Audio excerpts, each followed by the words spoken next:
In a certain northern kingdom, where winters are long and summers short and clear, a wise king ruled.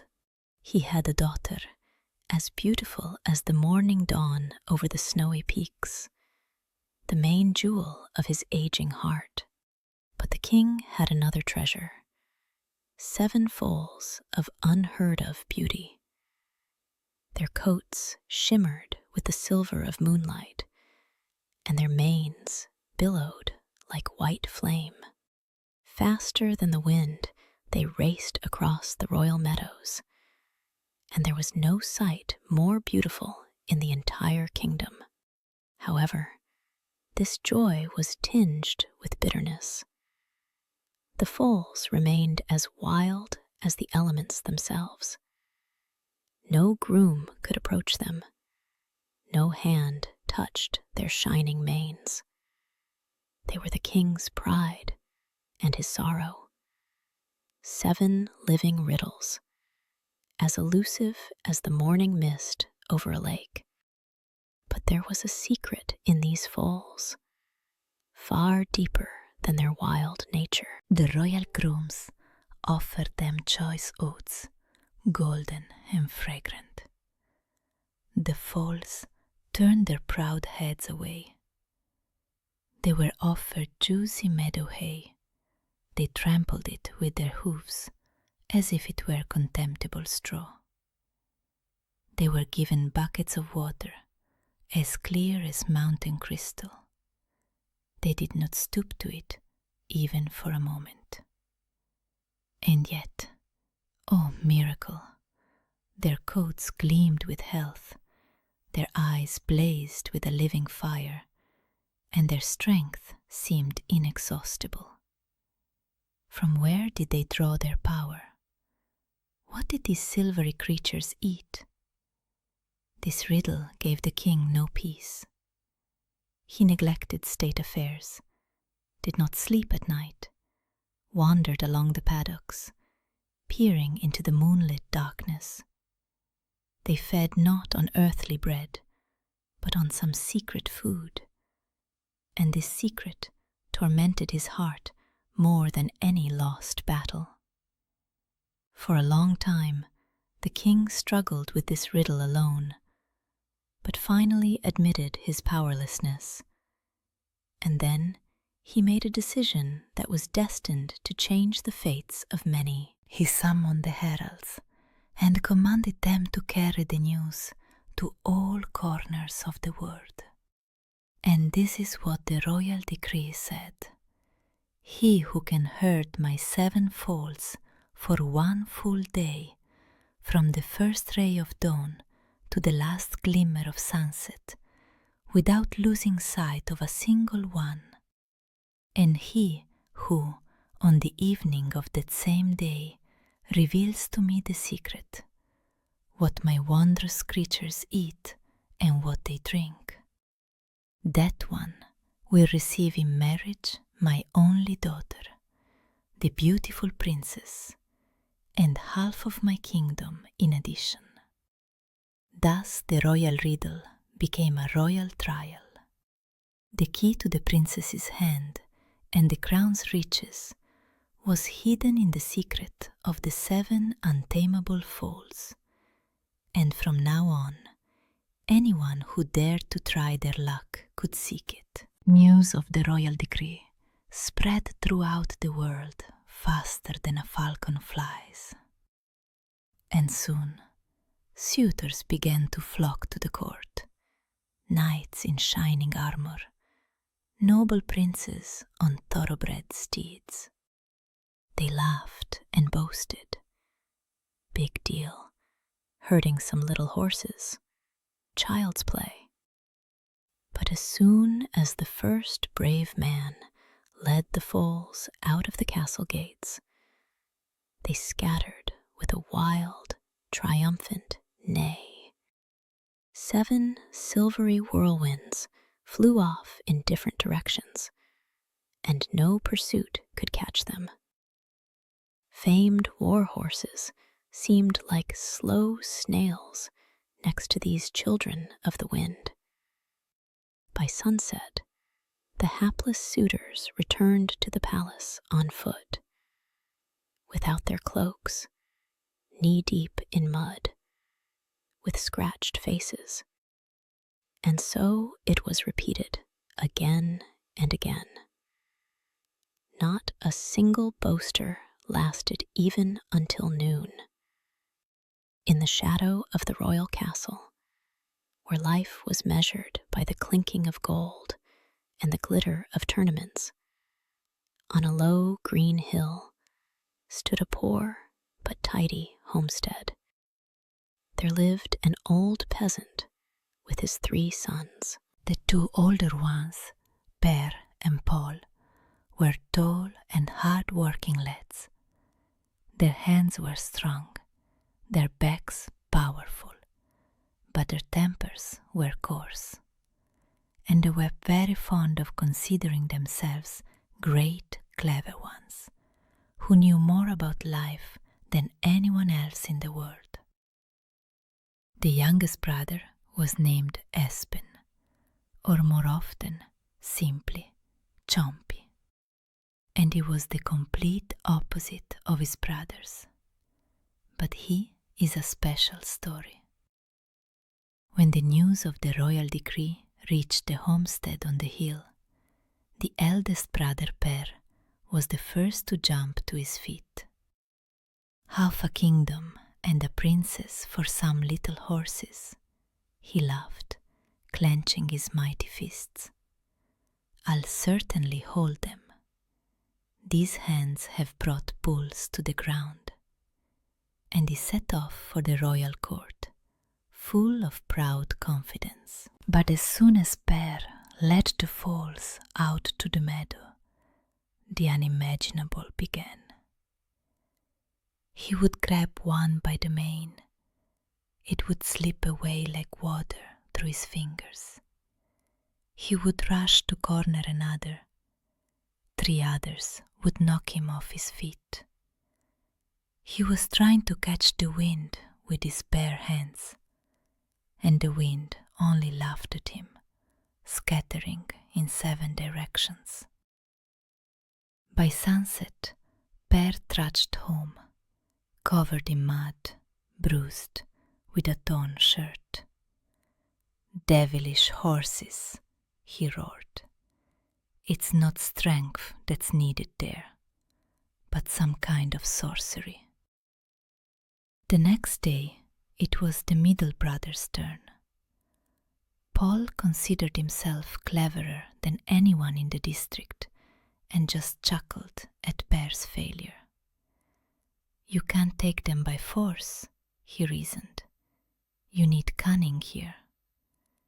And he went to the court, laden with ropes, nets, and a bag of sweet carrots. All day, Paul set up ingenious traps and laid out treats. But the foals only made fun of him. They ate the carrots, elegantly bypassed all the snares, and looked at him with mocking eyes.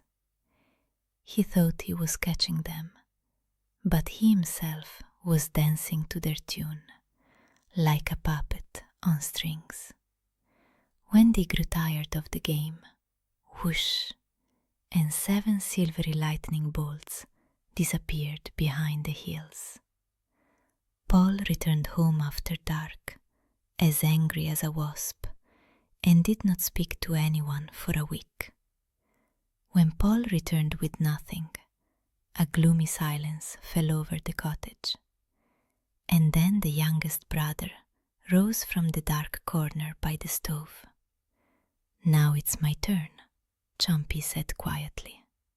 For a moment, and the cottage exploded with laughter. "You?" The eldest brother clutched his stomach. "Where do you think you're going, simpleton? You can't even hold on to a cow." "Just sit by your stove," the middle one waved his hand. "Keep dreaming of heroic deeds." Chompy was indeed neither strong like Per, nor cunning like Paul. He loved to listen to old fairy tales look at the clouds, and dream of distant lands. The brothers considered him an idler and an eccentric, but they did not know what all the fairy tales of the world know. It is the dreamers who see the paths hidden from the eyes of the calculating and the strong. And in Champet's eyes burned a quiet, stubborn flame. At dawn, while his brothers were still asleep, Champet quietly got up and prepared for the road. He took with him no ropes, no traps, not even a bag of food, only put a crust of stale bread in his bosom. His father only shook his grey head. Go, if you're so eager. When you come back, at least you'll be wiser. And Champet went. He walked along the very road that had recently been trodden by the hooves of knights' horses and the boots of his brothers. Ornate carriages sped past. Riders in cloaks glanced askance at the barefoot boy with straw in his hair. He did not look like a hero going to perform a feat, but a simple country lad wandering to the fair. But Champet walked confidently and calmly. He knew, for great deeds, one needs not swift horses, but a kind heart and a steady step. The sun was already high when Champet was passing by an abandoned pasture. And then a quiet, plaintive neigh reached his ears. Behind a lopsided fence, among the weeds, a small gray creature was struggling. A scruffy, shaggy pony had gotten its leg tangled in the wreckage of an old fence and could not free itself. Its intelligent eyes looked at Champet with pleading and sadness. The youth did not hesitate for a moment. He forgot about the royal palace, about the foals, about the princess. All of it disappeared. All that remained was another's trouble, which could not be passed by. Carefully, speaking soothing words in a gentle voice, Champet dismantled the rotten boards and freed the captive. The pony gratefully nudged his palm with its velvety nose. Poor thing, whispered Champet, taking his bread from his bosom. Here, eat this. You need it more. And he shared his meager crust with the small, shaggy stranger, not knowing that this simple act of mercy would change his entire destiny.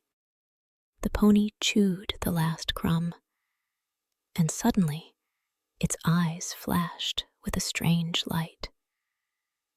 It raised its head and spoke in a human voice. Thank you, kind youth. You saved me, expecting no reward. For that, I will help you. Champet took a step back, but not from fear, from amazement. The pony's voice sounded wise and calm, as if it were not a small shaggy horse speaking, but an ancient sorcerer. I know where you are going, the pony continued, and I know that you cannot succeed without me. Those foals are not ordinary horses. They are the children of the North Wind himself, born of the storm and the moonlight. They cannot be held by your brother's strength, nor by the cunning of the middle one. They can only be caught up with, and only I am capable of doing it. The pony shook its mane and looked Champet straight in the eyes. Will you accept my help? Yes, exclaimed Champet without hesitation. I accept your help with gratitude. The pony nodded and spoke slowly, so that the youth would remember every word. Listen carefully. When you lead the foals out of the gates, they will immediately start to run. Do not try to stop them. It is useless. Just run up to me and grab my tail. Hold on tight, no matter what happens, wherever we may rush, however the wind may whistle in your ears. Do not let go for anything in the world. The pony paused and added, and most importantly, watch with all your eyes. Remember everything you see.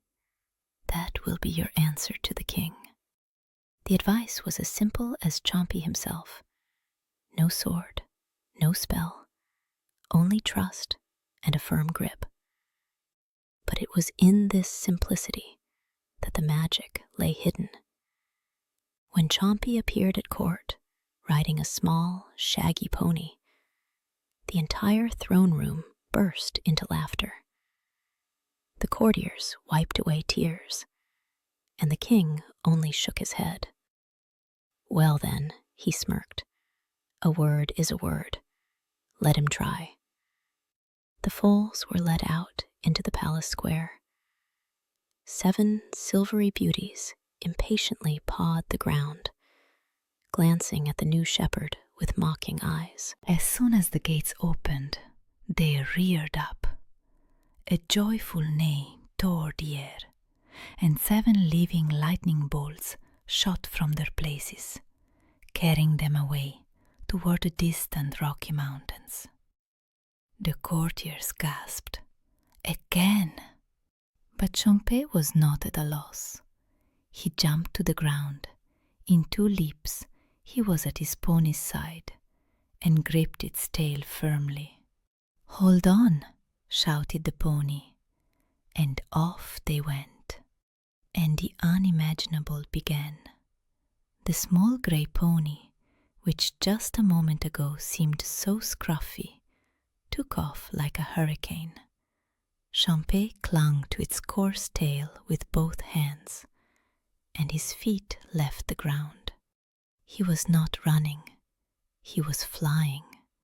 His heels only occasionally scraped the tops of the grasses. The wind howled in his ears, and the world around him blurred into colorful stripes. Fields rushed beneath him like green waves. Rivers flashed like silver ribbons. Ravines opened up and immediately disappeared behind. And ahead, very close, gleamed the silvery backs of the 7 fugitives. "Hold on!" the wind boomed in the pony's voice. "I'm holding on!" shouted Chompy, dangling from the tail like a festive ribbon. He held on to this magical thread, and it carried him through space faster than a falcon's arrow, faster than the quickest thought, in pursuit of the children of the north wind. The foals raced higher and higher until they reached a sheer cliff that rose to the very clouds. Here they stopped. The eldest foal stepped forward and struck the stone 3 times with its hoof. And, oh, miracle, a secret door, invisible to the eye, silently opened in the monolithic rock.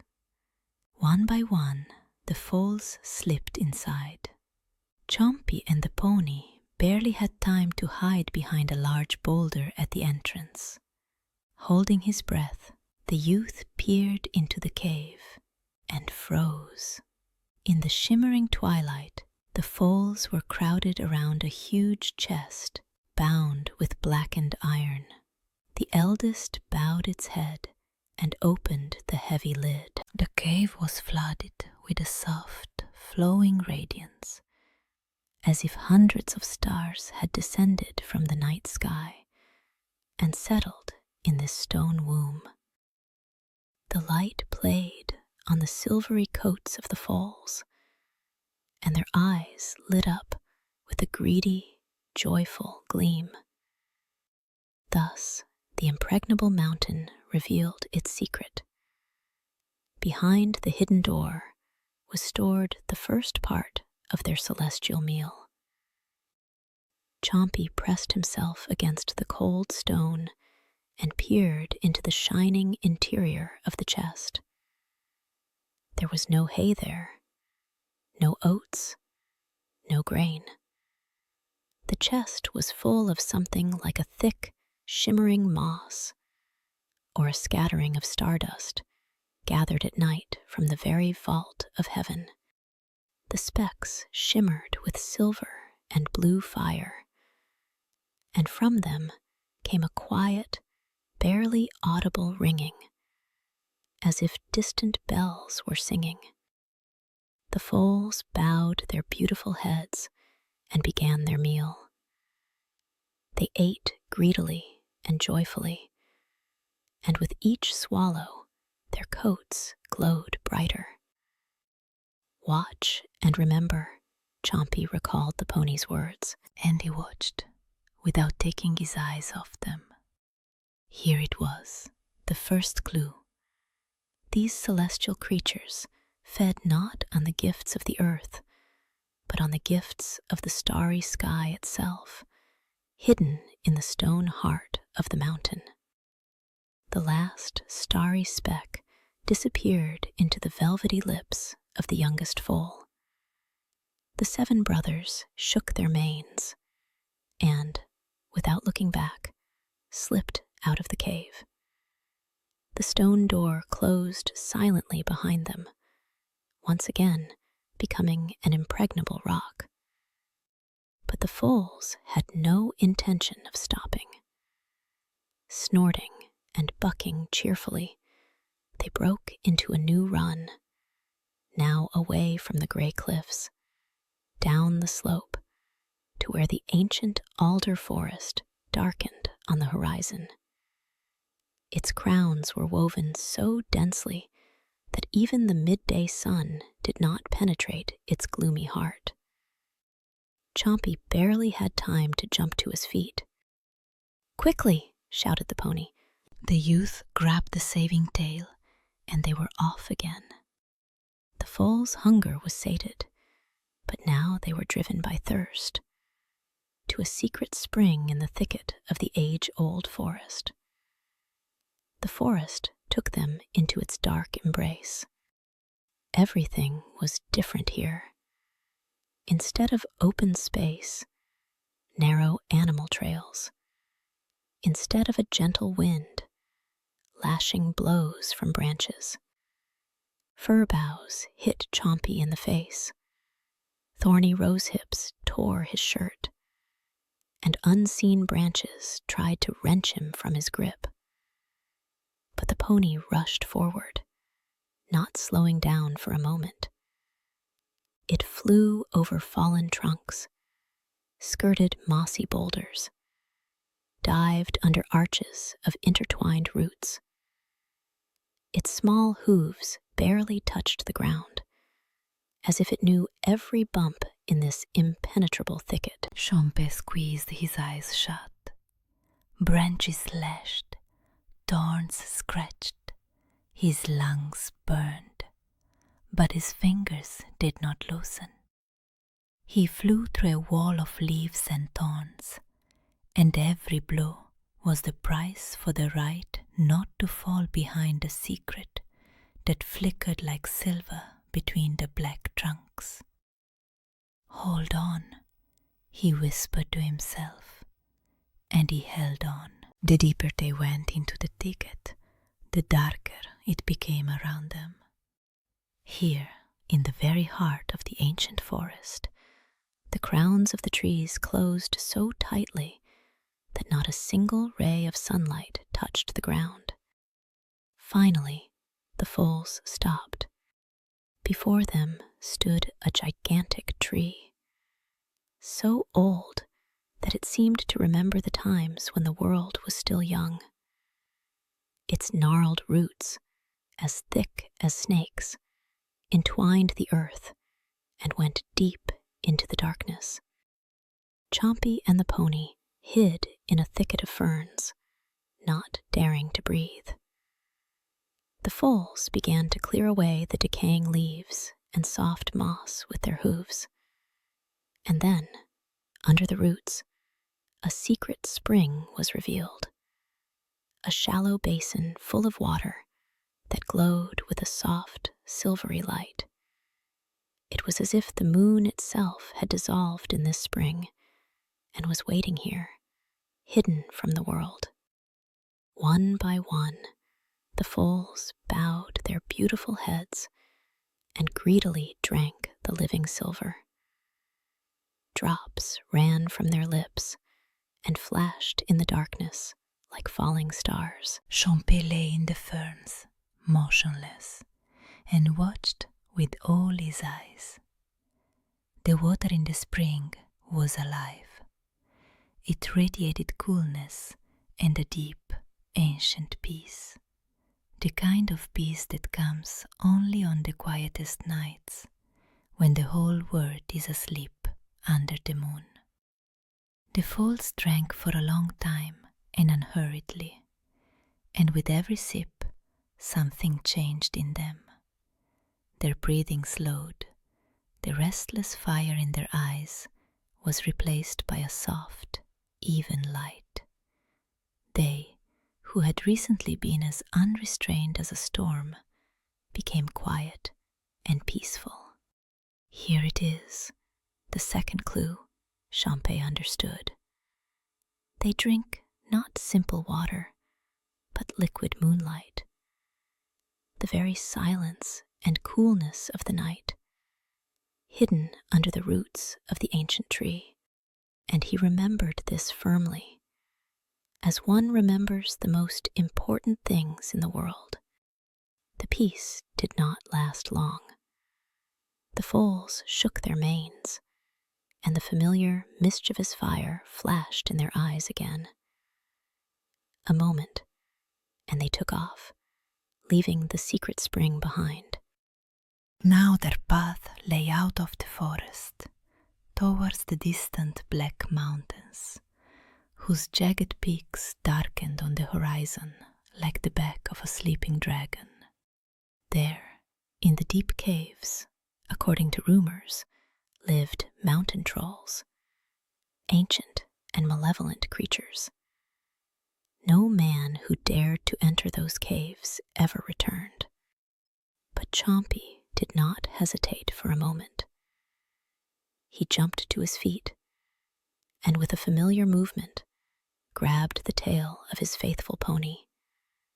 Having quenched their thirst with moonlight, the foals now raced towards the darkness, to where the earth itself opened its stony maw, and the chase continued. The black maw of the cave gaped before them like the mouth of a hungry beast. The foals, without slowing down, dived into the darkness, and the pony rushed after them. The light disappeared instantly. Champé was blinded. The world turned into a solid, impenetrable blackness. The warmth of the summer day was replaced by a piercing cold, and the air became thick and heavy.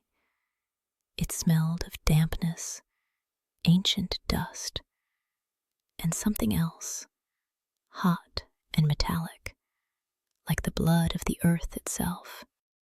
They rushed through echoing, winding tunnels. The clatter of hooves reflected off the invisible walls, multiplied by the echo, and it seemed that a whole army of ghosts was chasing them. Champé saw nothing. He only heard the distant neighing ahead.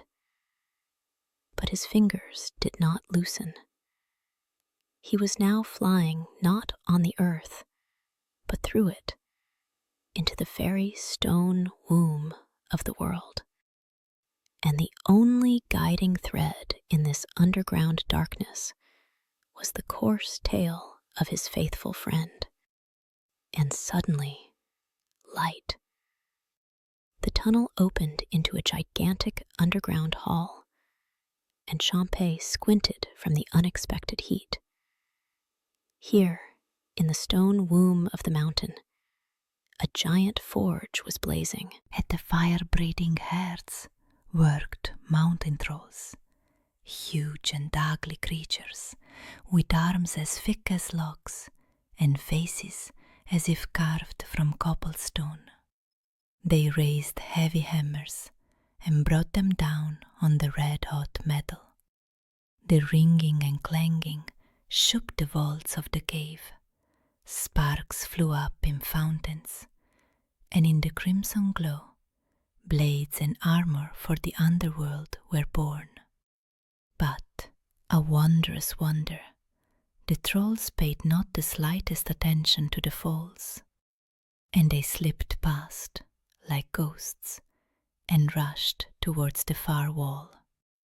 Chompy and the pony hid behind a pile of stones, and then the youth saw, from the cracks in the ancient rock, oozed a thick golden liquid, similar to honey or amber resin. It flowed in slow, viscous drops, and glowed from within with a warm, living fire. The falls pressed against the rock and began to greedily lick the golden liquid. It stretched behind their tongues in amber threads, and with each swallow their coats glowed brighter, as if the very power of the earth was being poured into them. Here is the third clue, Chompé understood. They drink the fiery honey that is born in the heart of the mountain. And he remembered this, as he had remembered everything else. Meanwhile, the day was drawing to a close. Long shadows crept along the walls of the cave, and the foals, oh miracle, were finally tired. The fire in their eyes was replaced by a soft drowsiness. They lined up in single file and slowly, obediently, trudged towards the exit. No rampage, no wild race. 7 meek little horses, full and content. Chompy and his faithful pony calmly followed behind. The great secret was now safely stored in the memory of a simple lad. The sun was already touching the horizon when a familiar figure appeared at the palace gates. The king, the princess, and the entire court stood on the balcony, ready to see another shamed failure. In the mud, without a cloak, with a scratched face. But what they saw left them speechless. Along the road, unhurriedly, walked a barefoot lad, and behind him, in single file, meekly, like ordinary village horses, walked all 7 of the king's foals, whole and unharmed, obedient, as if tame. The king gripped the railing. The princess pressed a hand to her lips. The courtiers froze with their mouths open, and the silence that hung over the palace was louder than any fanfare. For in it sounded the astonishment before the one whom everyone considered a simpleton. The king slowly descended into the courtyard. His steps echoed loudly in the ensuing silence. He stopped in front of Chompy and looked him over from head to toe. Bare feet, a torn shirt, straw in his hair. A flicker of disbelief crossed the king's eyes. "Well," he said at last, and his voice held a hint of mockery. "You managed to keep an eye on them. That cannot be denied." He paused. "But that is only half the task." The king stepped closer and looked Chompy straight in the eyes. with a heavy, testing gaze. Will you be able to answer the second, most important part of my riddle? Tell me, what do they eat and what do they drink? The entire court held its breath. The question sounded like the final barrier, and everyone waited. Would this upstart simpleton stumble at the very finish line? Chompy did not lower his eyes. He calmly bowed to the king and answered simply, without a trace of embarrassment. "Of course I can, Your Majesty." A surprised whisper ran through the crowd of courtiers. "First," began Chompy, "your foals race to the Rocky Mountains. There, in the very heart of a sheer cliff, there is a secret door, and behind it, a cave, and in the cave stands an old chest bound with iron." He paused, and the silence thickened. "In that chest lies not oats and not hay. There is stored a moss that glows like a scattering of stars on a clear night. That is what your foals had for breakfast." The king flinched. His face changed. Disbelief was replaced by astonishment.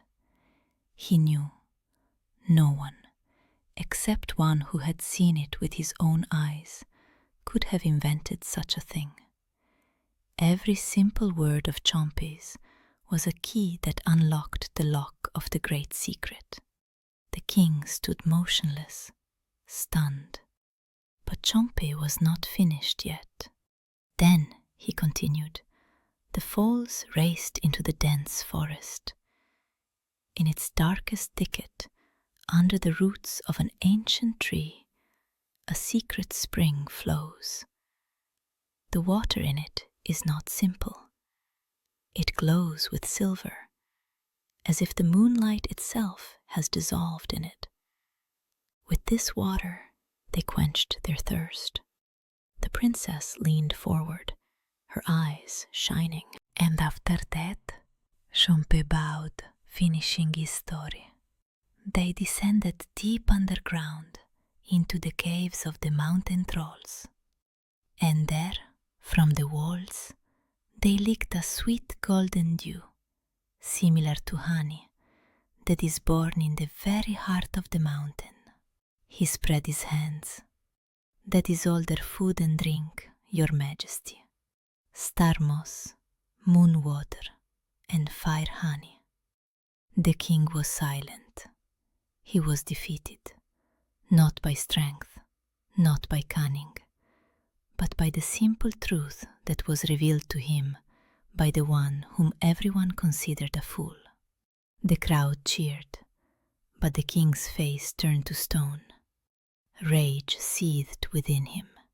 He, a great ruler, had lost to some barefoot simpleton, the son of a poor peasant, to give his daughter, his jewel, to this lout.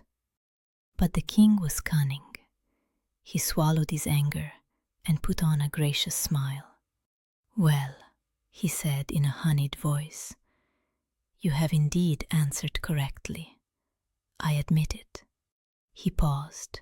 "But observation alone is not enough to become a king's son-in-law. You must prove that you are also strong in a craft. Complete one more final task, and then the princess is yours." The courtiers exchanged glances. This was unfair. There was no such condition in the decree. But the king had already lost a fair game and decided to play an unfair one. The king led Chompy to the bank of a turbulent river. There, in the middle of the swift current, on stone piles, stood the old royal mill. On the bank were piled 20 huge sacks, tightly packed with choice grain. Here is your final trial, the king smirked, and a triumphant gleam shone in his eyes. Grind all this grain into flour in 1 hour. Chompy looked at the mill, at the raging water. But there is one small detail, the king added with feigned sympathy. The millstones of this mill are deep underwater. How you manage it is your concern. If you fail, blame yourself. And he left, barely holding back his laughter. This was a task not for a man, but for a water spirit. The river churned and foamed, ready to witness the final disgrace of the simpleton who dared to dream of a princess. Chompy stood on the bank, and his heart sank with despair. The turbulent river mocked him, throwing foam at his bare feet. What to do? How to cope with such a task? And then a familiar, quiet neigh sounded behind him. From behind the willow branches came his faithful gray pony. Its eyes shone with calm wisdom. "Do not be afraid, master," it said. "I helped you with the swift foals. I will help you with the swift river." The pony went down to the water, bowed its shaggy head, and began to drink. And, a miracle of miracles, the river began to recede right before their eyes. With every gulp, the water retreated, exposing the muddy bottom. The turbulent stream turned into a brook, the brook into a puddle. A few moments, and now the mill stood on the dry bottom, and its millstones glistened in the rays of the setting sun. Chompy did not waste a moment. He rushed to the mill, heaved the first sack onto his shoulders, and poured the grain into the millstones.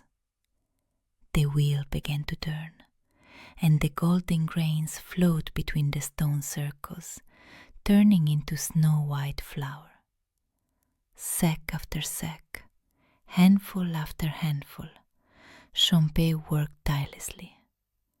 And exactly 1 hour later, all 20 sacks, tightly packed with fresh flour, were lined up in a row on the dry bank. The pony shook its mane and spat all the water back. The river rushed back into its channel and roared as if nothing had happened. And then the king appeared, with a smirk on his lips, ready to enjoy the simpleton's disgrace. But the smirk froze on his face.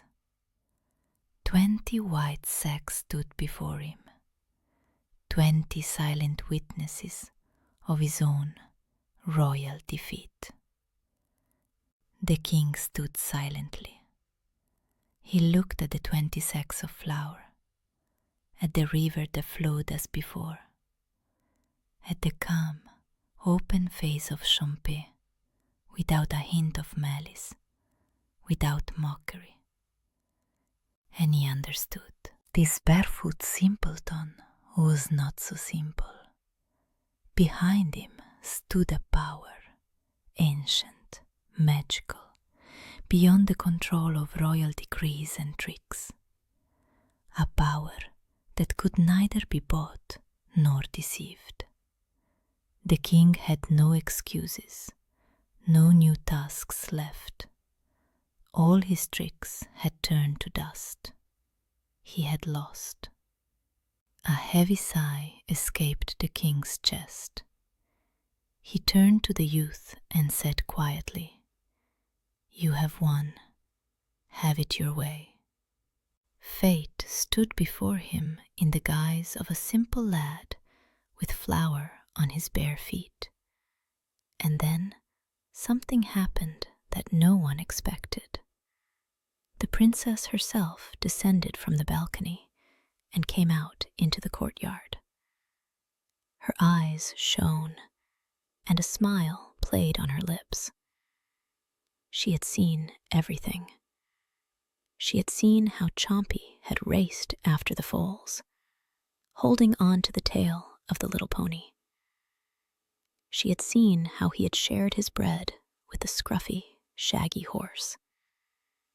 She had seen his bravery in the troll's caves and his calm dignity in the face of the king's tricks. And she understood. Before her was not a simpleton, but a true hero, with a kind heart and a faithful soul. The princess went up to Chompy and took his hand, simply, without ceremony. Then she turned to her father and said loudly, so that all could hear, "Father, you promised to give me to the winner. I will gladly become his wife." She did not choose a title or wealth. She chose a kind heart. A wedding was held at the palace, the likes of which the kingdom had never seen. The tables groaned with food, the musicians played tirelessly, and the guests danced until they dropped. Chompy, now a prince, sat at the head of the table next to his beautiful bride, and happiness shone on his face. In a far corner of the hall stood 3 people, the old father and 2 brothers. They shifted from foot to foot, not daring to raise their eyes, crushed by shame for their mockery. But Chompy noticed them. His heart knew no malice. He stood up, went over to them, and silently embraced them. First his father, then Père, then Paul. And then he took them by the hand and seated them at his table, in places of honor. The one who had left home to laughter returned the prince, and his first act was forgiveness. Thus Chompy the simpleton got both the princess and half the kingdom in addition. When the old king passed away, Chompy took his throne and ruled wisely and justly, for his heart remained as simple and kind as on the day he shared his stale bread with the shaggy pony. And the faithful grey horse? It became the main royal horse. The best stable was built for it, and every day it was offered choice oats, although it did not need them. And everyone in that kingdom, from the small to the great, knew from then on one simple truth. Even the most modest and inconspicuous person can accomplish great deeds if he has a kind heart and a faithful friend. And that's the end of the tale, and whoever listened, well done.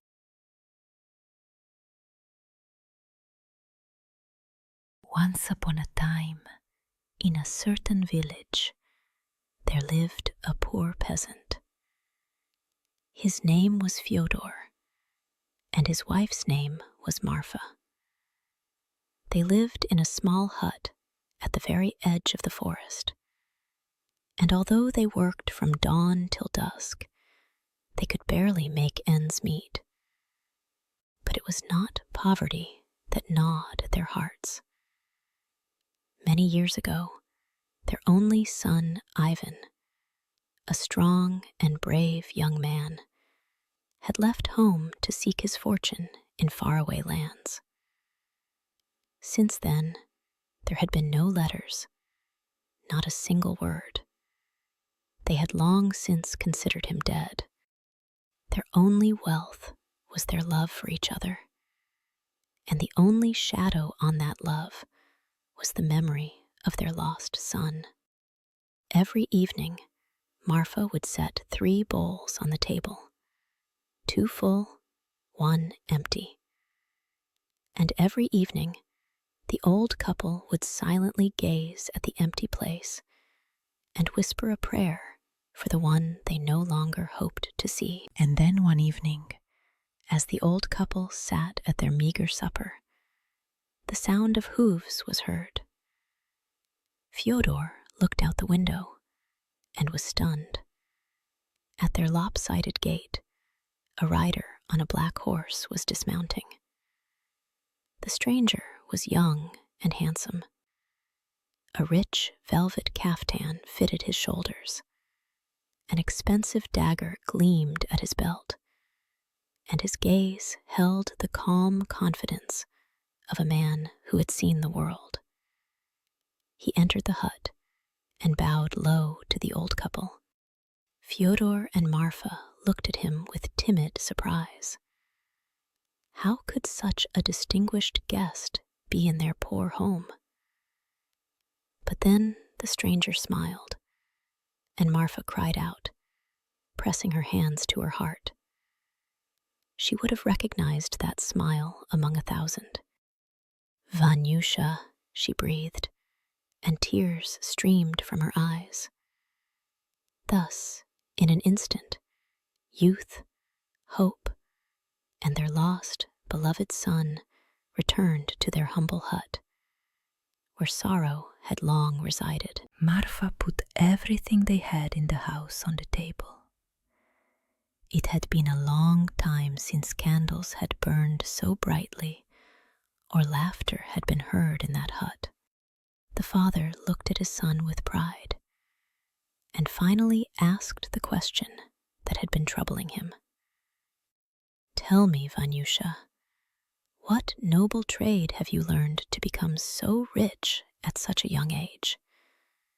Did you become a merchant? Or do you serve in the court of a noble lord?" Ivan laughed and shook his head. "I became neither a merchant nor a soldier, father. I became a master thief, the best in the world. There is no lock I cannot open without a key, and no thing I cannot steal without making a sound." He said this with the pride of a master speaking of his high art.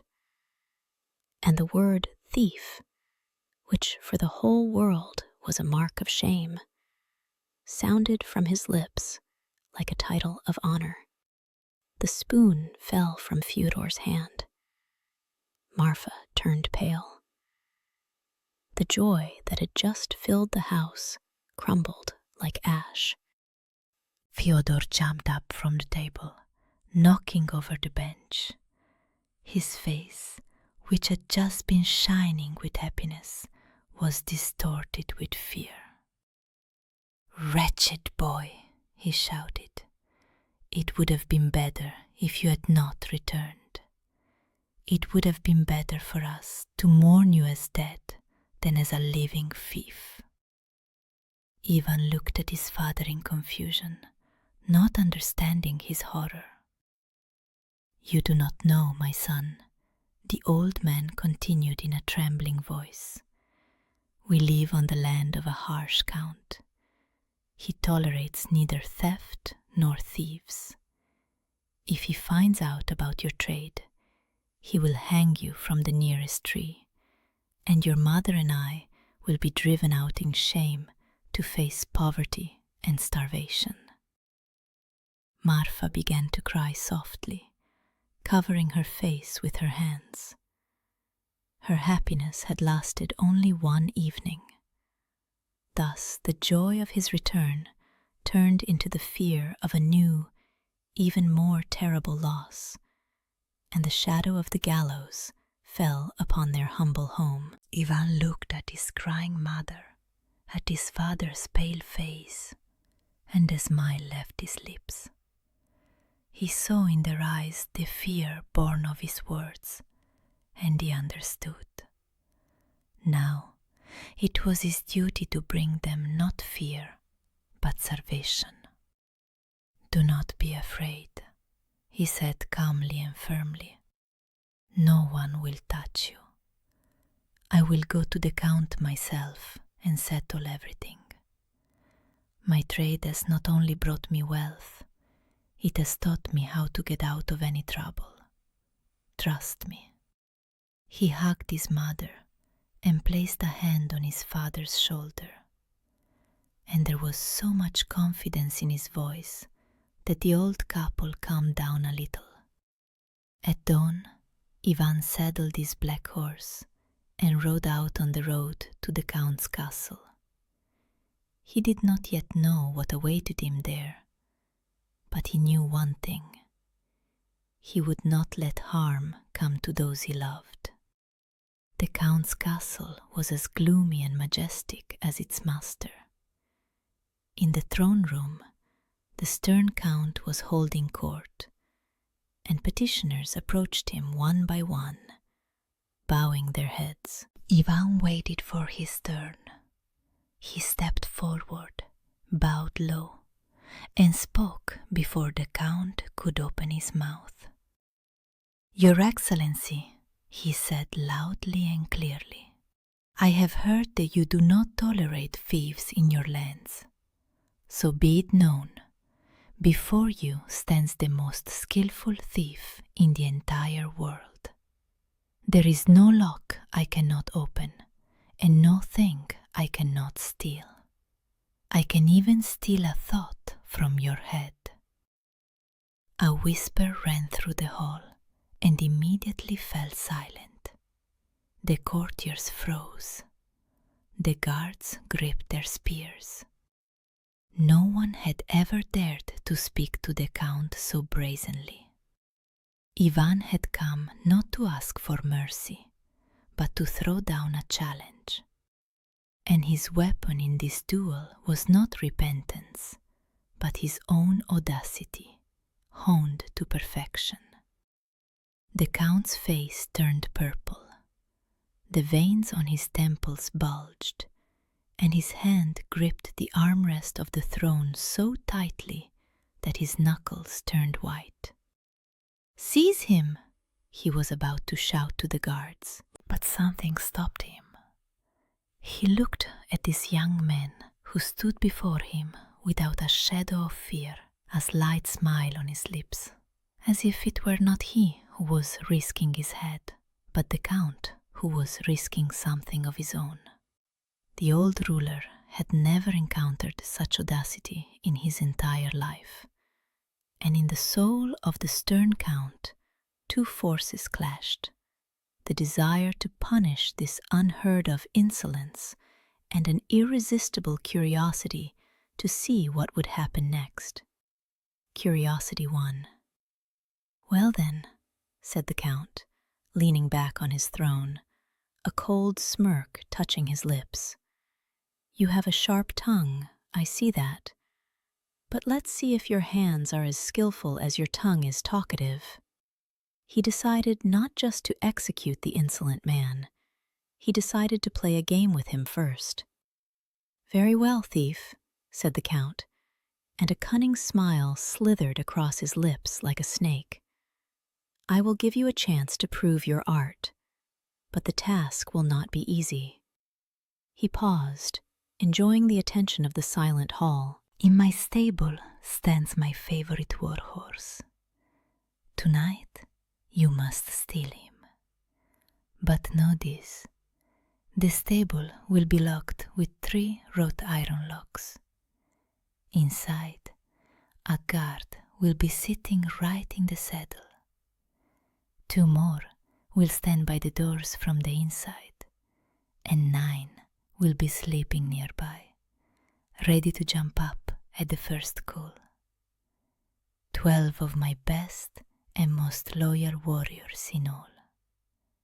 The Count leaned forward. "Succeed and you will live. Fail, and at dawn you will be hanged without trial."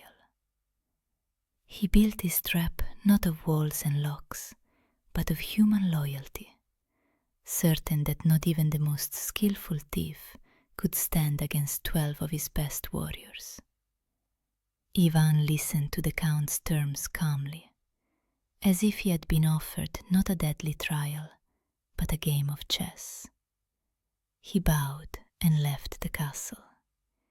He did not inspect the stable walls or look for a place to dig under them. He knew that brute force was useless here. He could not prevail against 12 armed guards. But Ivan had long understood one truth. The strongest wall is a man, and every man has a weakness. A long night, a boring watch, the cold, and thirst. And what quenches a soldier's thirst best? Good, strong wine. He smirked.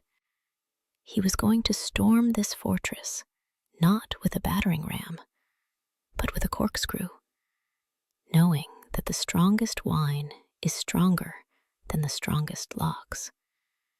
The guards themselves would open the door for him, and they wouldn't even remember it. First, Ivan went to the town market. Among the noisy stalls, he found the best wine shop, the one that was famous throughout the region. "I need 2 kegs of your strongest wine," he told the owner. "The kind that would make even a seasoned soldier fall off his feet after the 3rd mug." The merchant nodded knowingly and rolled out 2 oak kegs of dark, thick wine. Ivan did not haggle. He generously paid in gold and even bought a dozen pewter mugs. He wasn't just buying wine. He was buying 12 deep, peaceful sleeps for the Count's 12 loyal guards. With his prize, he returned to the inn and waited for nightfall. Once alone, Ivan locked the door and began the main part of his preparation. From a hidden pocket, he took out a small vial of clear liquid, colorless, odorless. It was a sleeping potion he always carried with him, for times when cunning was needed more than skill. He carefully opened one of the kegs, trying not to damage the seal. Drop by drop, he poured the entire contents of the vial into the dark wine and stirred it thoroughly. Then he resealed the keg, so skillfully that the wine merchant himself would not have noticed the tampering. He left the second keg untouched. Now before him stood 2 identical-looking kegs. One held merriment, the other oblivion. All that was left was to treat his guests correctly. When everything was ready, Ivan began the final and most amusing stage of his plan, the transformation. He put on an old dress and a faded headscarf, the kind worn by village market women. He powdered his face thickly with flour, making it look pale and wrinkled. He bent his back and hunched his shoulders. "Care for some wine, kind sirs?" he rasped in an old woman's falsetto and laughed at his own reflection. Heaving the 2 kegs onto a small cart, he groaned, grunted, and, barely moving his feet, shuffled toward the castle as dusk fell. Thus the brave young man vanished, and in his place appeared a harmless, frail old woman, the perfect mask for someone about to fool the Count's 12 best guards. Night fell upon the castle. In the locked stable, 12 guards were passing the time as best they could. One sat astride the Count's horse, 2 stood by the doors, and the rest dozed on the straw. It was cold, boring, and dawn still seemed an eternity away. Suddenly, a quiet, shuffling knock came at the door. "Who's there?" the captain of the guard barked menacingly. "Oh, kind sirs," a weak, trembling voice came from behind the door. "It's me, a poor old woman. I was carrying wine to the market and got lost in the dark. My legs won't hold me. I have no strength to go on. Let me wait in a corner until morning, for Christ's sake." "Go away, old woman," the guard snapped. "We have orders. No one gets in." A pitiful groan was heard from behind the door. Ivan stood in the darkness, looking small and weak, and his only weapon against 12 armed warriors was his pitiful, trembling voice. But the old woman did not leave.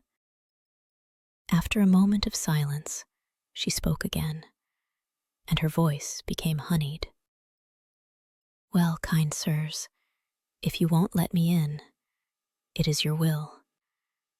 But perhaps you'll at least buy a keg of good wine from a poor widow. It will help you pass your long, cold night. I'll sell it for next to nothing." Silence fell behind the door. The guards exchanged glances. They were strictly forbidden to drink on duty. But the night was so long, the cold so biting, and the temptation so sweet. "How will the Count find out?" one whispered. "We are locked in here until morning. Who's going to tell?" "That's true," another agreed. "One mug won't do any harm." The bolts rattled. One of the 3 locks clicked. The door creaked open, and the bent figure of the market woman slipped inside. She offered them a choice between boring loyalty and the cheerful violation of an order, and their soldier souls, starved for warmth, chose the latter without hesitation. The guards fell upon the wine like travelers in a desert upon water. They drank, praising its strength and taste, passing the mugs around. The old woman sat modestly in the corner, agreeing with them and happy to have pleased the good gentleman. When the first keg was empty, she bustled about. "Here, try another kind sirs. This one is even better, saved for noble gentlemen."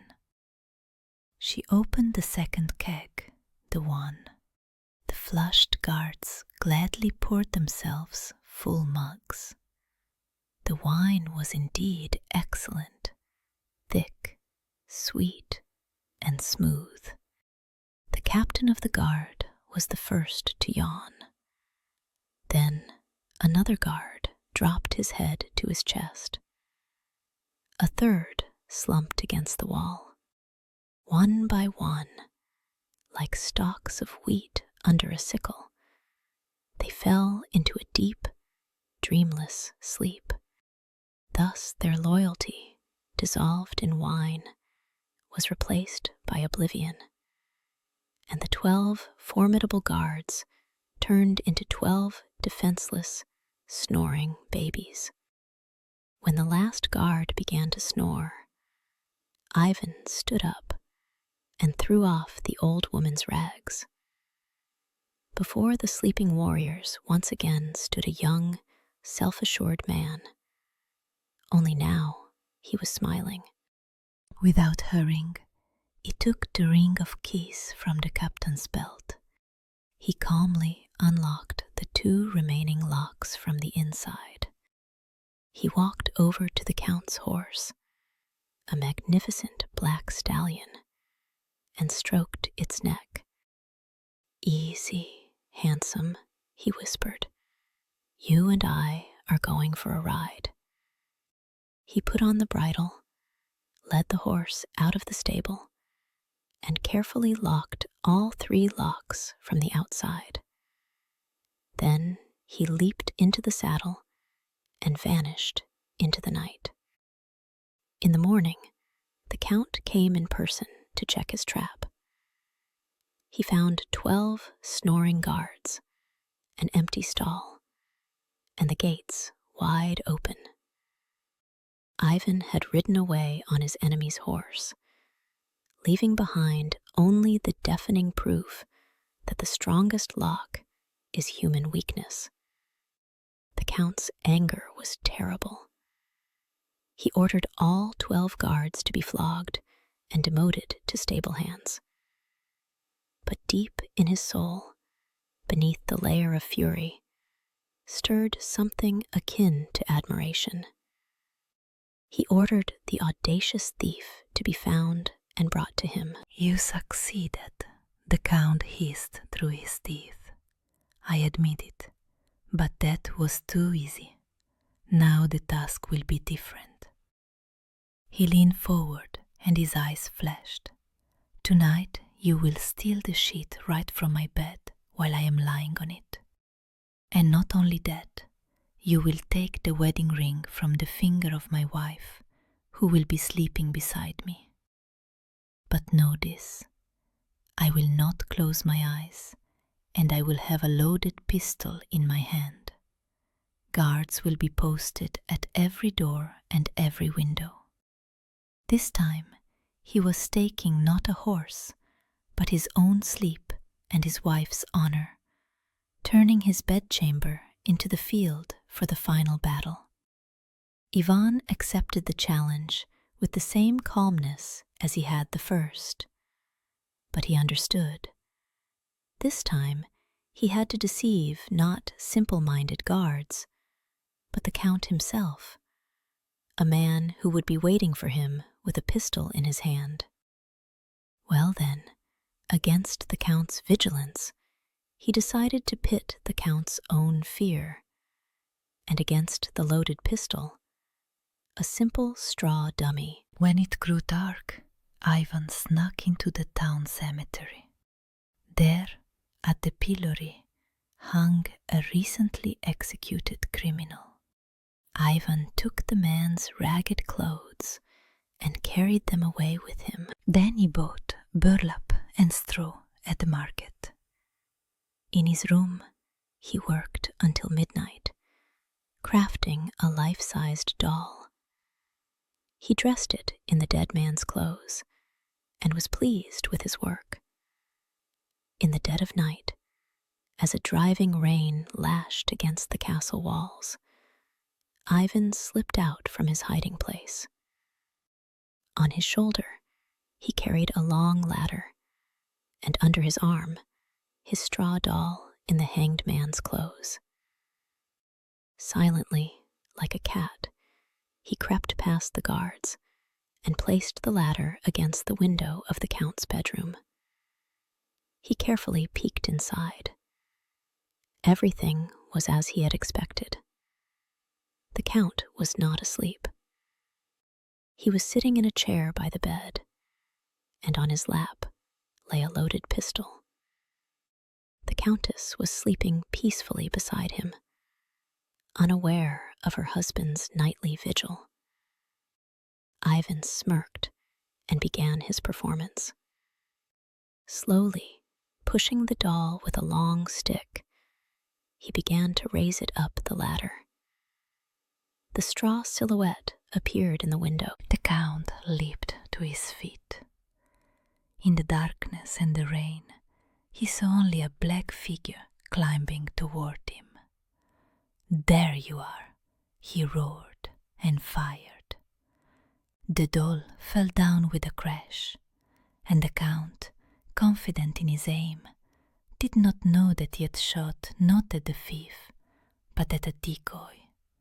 And the sound of that shot was the signal for the real thief to begin. "Got you, you scoundrel," the Count shouted in triumph, and ran out of the bedroom, his boots clattering on the stairs. This was exactly what Ivan had been waiting for. In that same instant, he slipped through the open window and was in the room. The Countess, awakened by the shot, was sitting up in bed, trembling with fear. Ivan pulled his hood over his face and spoke in a terrible, sepulchral voice. "Madame, Your husband has just killed me. I am a ghost. Give me your sheet for a burial shroud and your ring as payment for my ruined soul," the Countess screamed. In the darkness, after the shot and the shouts, she did not doubt for a second. With trembling hands, she pulled the sheet from the bed and tore the wedding ring from her finger. Take it, just go away," she whispered in terror. Ivan grabbed his lute and disappeared through the window like smoke. A minute later, the Count returned, wet, angry, with the straw doll in his hands. He saw his weeping wife, the bare bed, and realized that he had lost again. Thus, Ivan had stolen from them not only the sheet and the ring, but also their confidence, paying for his prize not with gold, but with pure, unadulterated fear. The next morning, the Count looked as if he hadn't slept all night, because he hadn't. He summoned Ivan to him again, but this time his eyes burned not with rage, but with a kind of mad excitement. "You stole my horse," he said hoarsely. "You stole the sheet from my bed and the ring from my wife's finger. You have robbed me of sleep and peace. It seems you really can steal anything." He paused, and a crazed smile touched his lips. "Well then, thief, now steal me myself. Tomorrow is Sunday. I will be in the church with the parish priest. If you can manage to steal us both right from there, I will admit your victory and give you anything you wish." Having exhausted all locks and all threats, he decided to stake the last thing that he thought was impossible to steal: himself. Ivan accepted this challenge with a smile as well. But this time, even he understood. The task was extraordinary. To steal a man from a church in front of the entire parish, he had never done anything like it. He went to the market again, and his purchases were stranger than before. First, he bought a large, sturdy canvas sack. Then he found a fisherman and bought a dozen live crayfish from him. And finally, he went to the church shop and bought a whole basket of small wax candles. The merchants looked at him with bewilderment, but he only smiled mysteriously. Against the horse, he had used wine. Against the pistol, a doll. And against the sanctity of the church, he decided to pit a dozen crayfish and a sack. With this strange collection, he returned to his room and began to prepare his final and greatest performance. In the dead of night, when the whole town was asleep, Ivan slipped like a shadow into the dark, empty church. The moonlight barely penetrated the stained glass windows, and in the silence, only his own breathing could be heard. He climbed up to the choir loft, right under the dome, to a place where the parishioners' eyes could not reach. There, he took his crayfish from the basket and set to work. To the shell of each one, he carefully attached a small wax candle and lit the wicks. Then he released the crayfish onto the dark beams and cornices. The effect exceeded all expectations. In the pitch-black darkness of the church vault, dozens of tiny lights moved slowly in different directions, flickering and swaying like heavenly bodies or the lanterns of angels. Thus, with the help of a dozen simple crayfish, Ivan lit his own man-made sky and prepared to show the world a miracle made with his own hands. Early in the morning, before dawn, the Count and the priest entered the dark church. They were preparing for the service and for the encounter with the audacious thief. But what they saw made them freeze on the threshold. Under the dark dome, dozens of mysterious lights floated slowly, flickering and swaying like heavenly bodies. The priest crossed himself. The Count turned pale. And then, from the heavens, a voice boomed, deep, majestic, inhuman. Sinners, Count and priest, your hour has come. The heavens summon you to judgment. Prepare for your ascension. Both fell to their knees, trembling with holy terror. Kneel and wait, the voice continued to thunder. The angels will now lower a sack for you.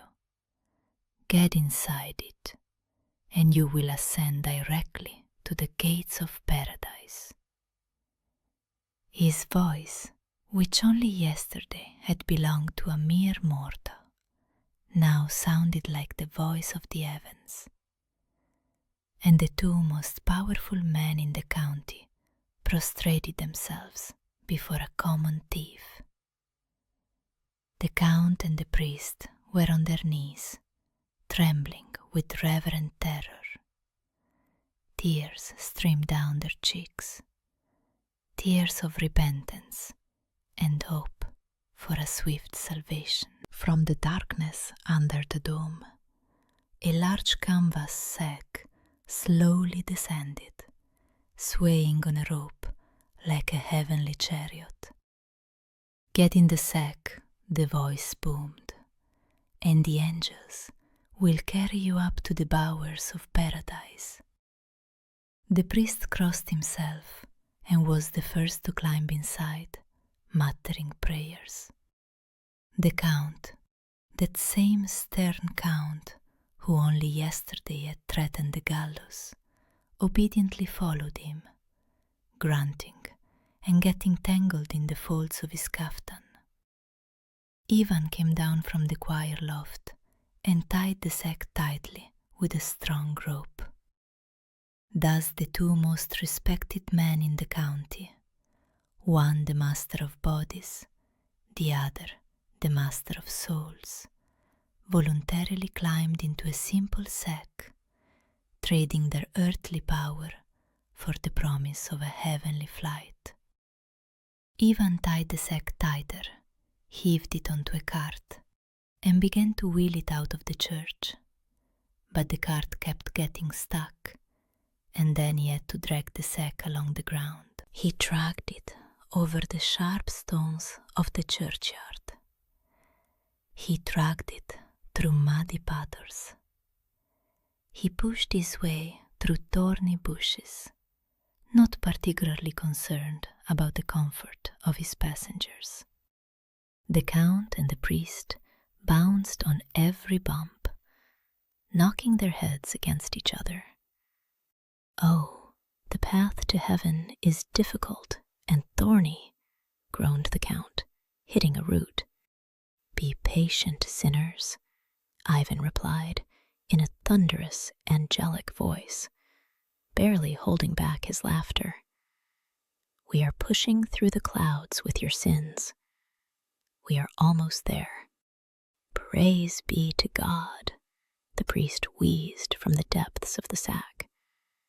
And they endured all the bumps and jolts, mistaking the road's mud for celestial dust, and the stifled laughter of their captor for angelic singing.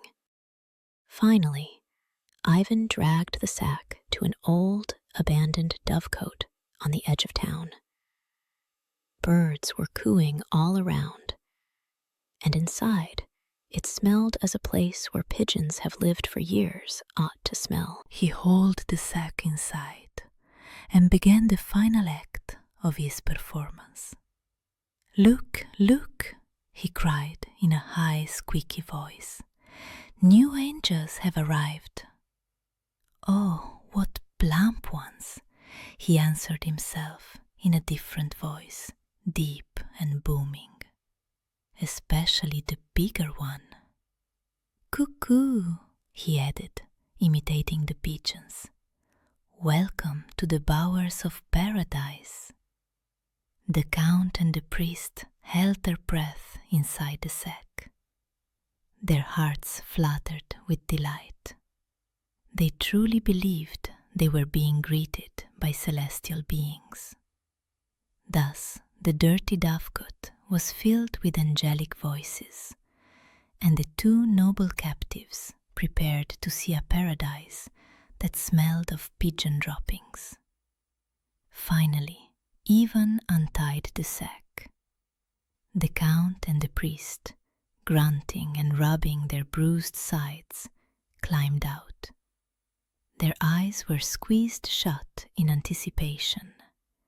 Now they would see the gates of paradise, shining angels, eternal bliss.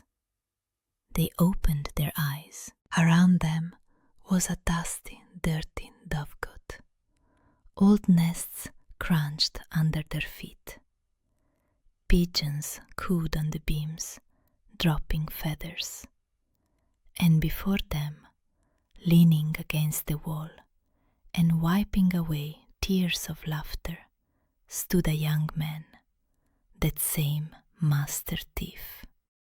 "Welcome to paradise, Your Excellency," he managed to say through his laughter. The Count looked at him, at the pigeons, at the sack, at his own mud-stained kaftan, and slowly he understood everything. Their great ascension had ended in a dusty dovecote, and instead of angels' wings, they saw only the insolent smirk of the one who had sent them on this unforgettable flight. The Count's first feeling was rage, black, blind, all-consuming. His hands clenched into fists, his eyes filled with blood. He was ready to tear the insolent man apart with his bare hands. But then he remembered his 12 guards snoring in the empty stable. He remembered running around the courtyard with a straw doll in his hands. He remembered his wife giving the sheet to a ghost. And now this, the dovecote, the sack, and himself, covered in dirt and feathers. And the Count burst out laughing. He laughed loudly, uncontrollably, until tears streamed down his face. He laughed at himself, at the terrified priest, at his whole incredible story. And in that laughter was everything: the bitterness of humiliation, relief, and a sincere, genuine admiration for the talent that had just trampled his pride into the pigeon droppings.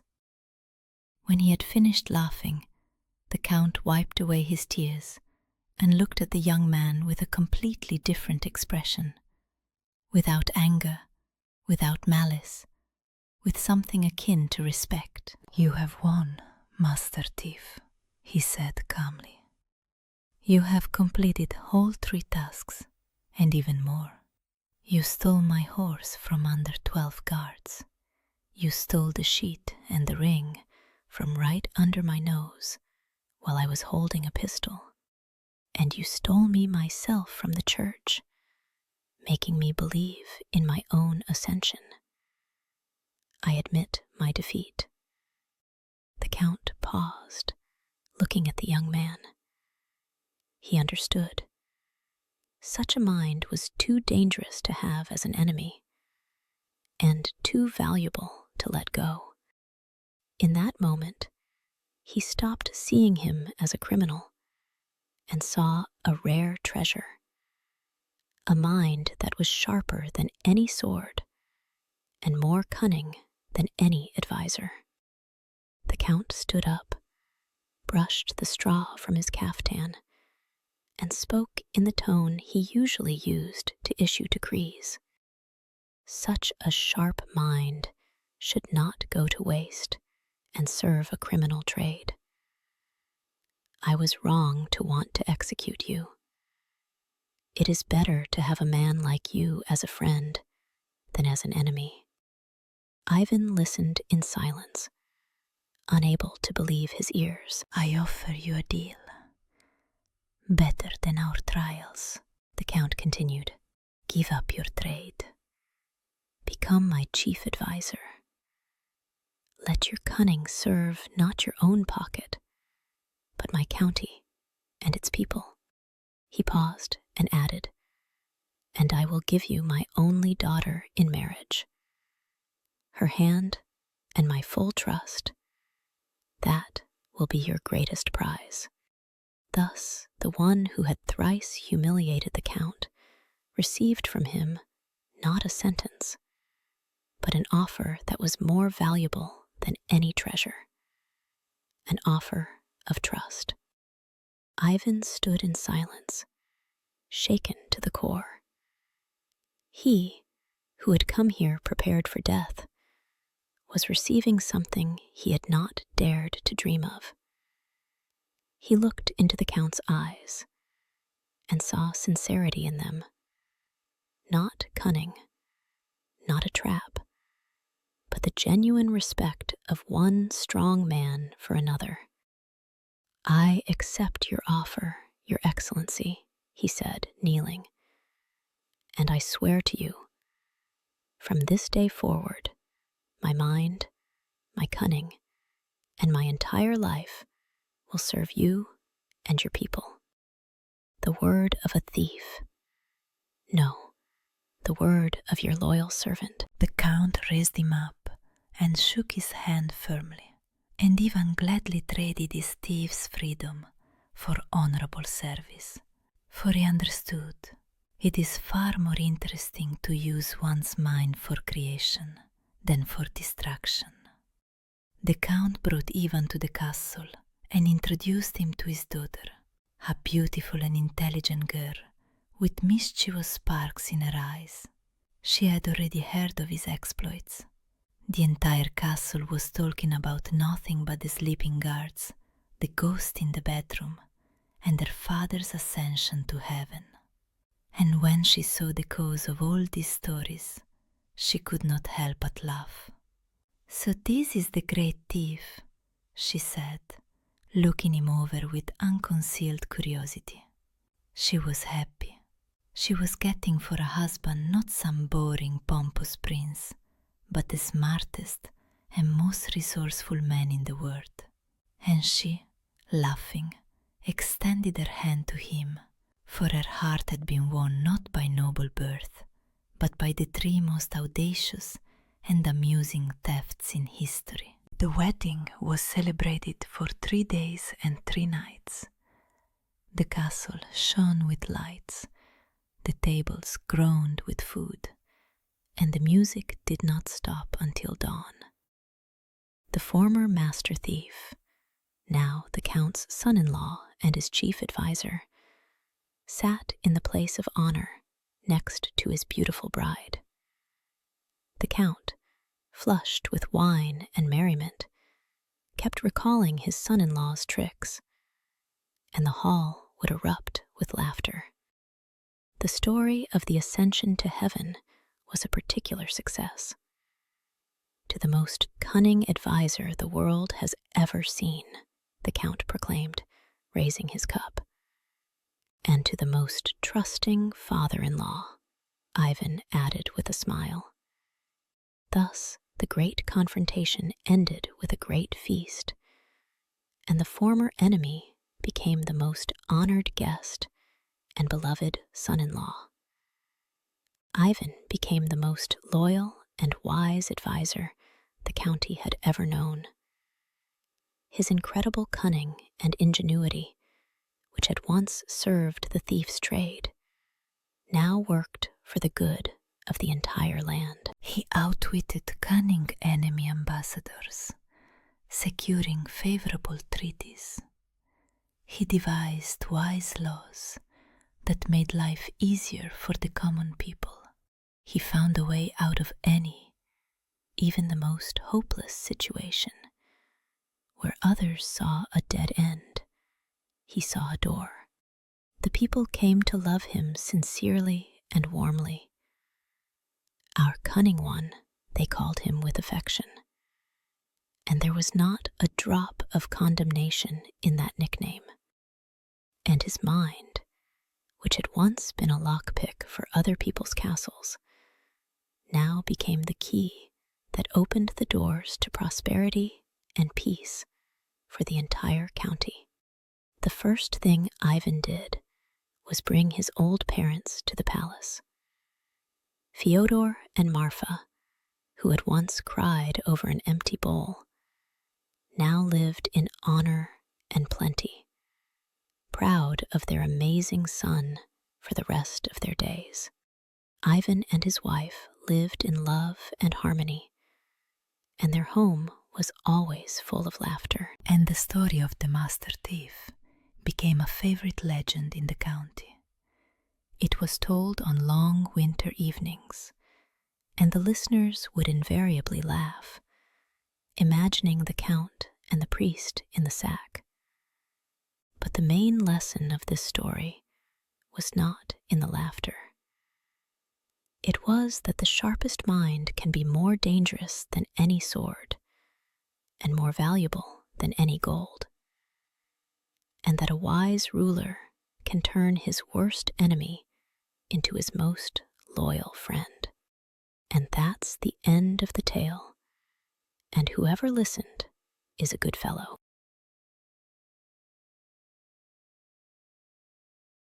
In the green kingdom of Ireland, where the hills are covered with heather and the mists smell of the sea, lived a young prince named Billy. He was kind of heart and brave of spirit, but in his eyes lived a quiet sorrow. His mother, the queen, had gone to the land of eternal light when Billy was still very small. His father, the king, loved his son, but the crown is heavy, and the affairs of state are endless. And in the huge, echoing castle, the little prince had only one true friend, the magic bull from the royal herds. Mighty, with a coat the color of chestnut and horns that shone like moon silver. He understood human speech and answered with the wise gaze of his warm eyes. Every day, Billy would secretly come to him in the pasture, sit beside him, and share his sorrows.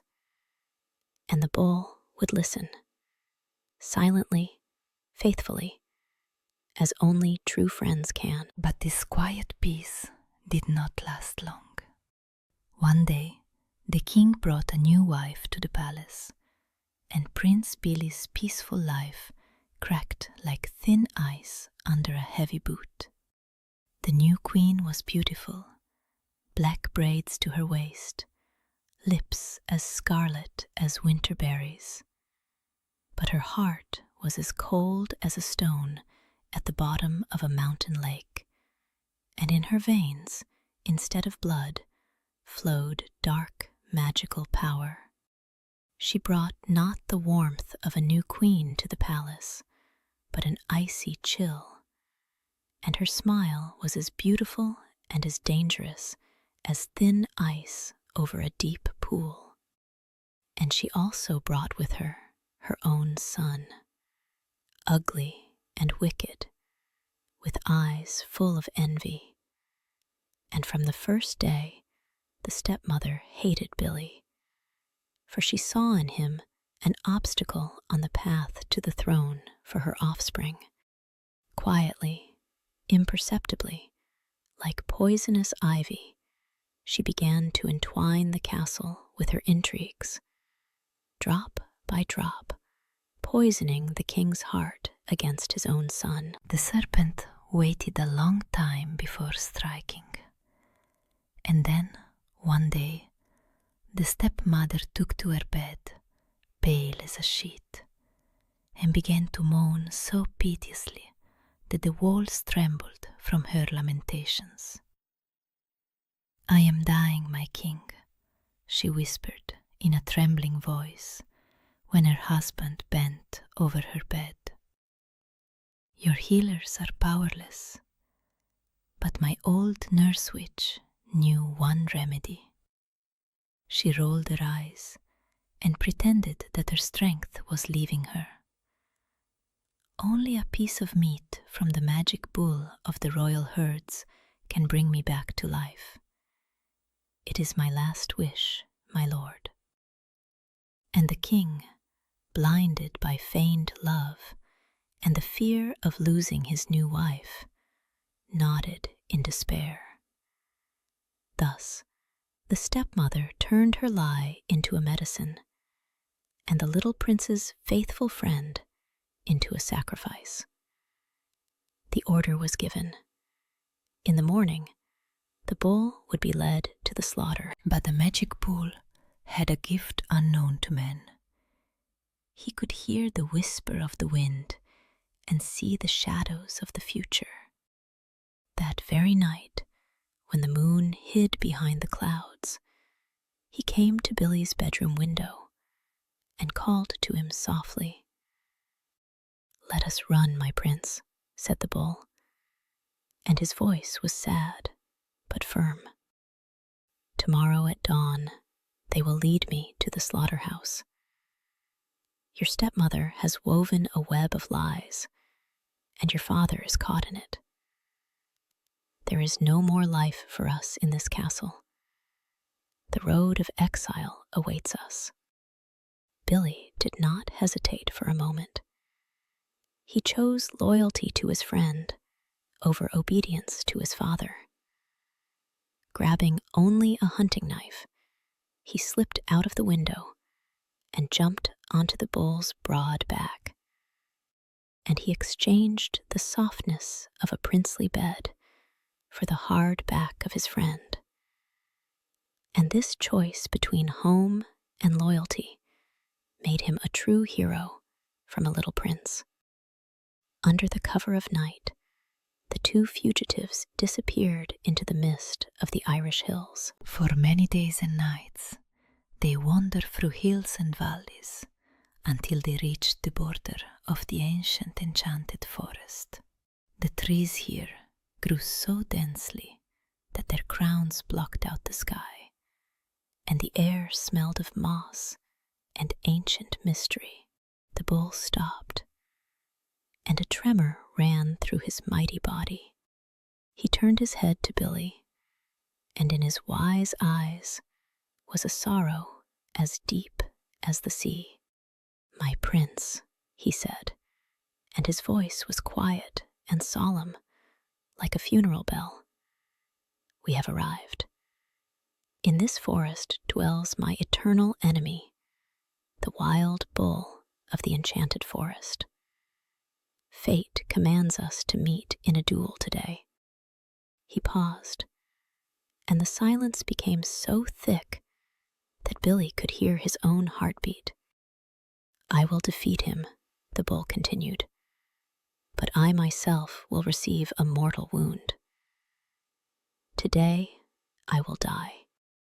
And in his voice there was no fear, only the sorrow of a creature that knew its fate and was ready to meet it with honor. Billy rushed to his friend, hugged his neck, and sobbed, begging him not to fight. But the bull was adamant. "Do not cry, my prince," he said softly but firmly. "My death will not be in vain. It will be the beginning of your strength. Listen to me carefully. for these are my last words." And his voice sounded solemn, like an ancient ritual.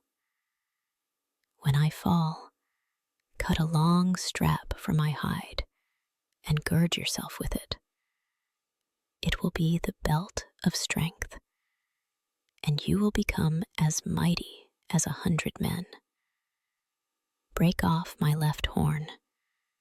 It will turn in your hands into the club of invincibility, which crushes enemies on its own.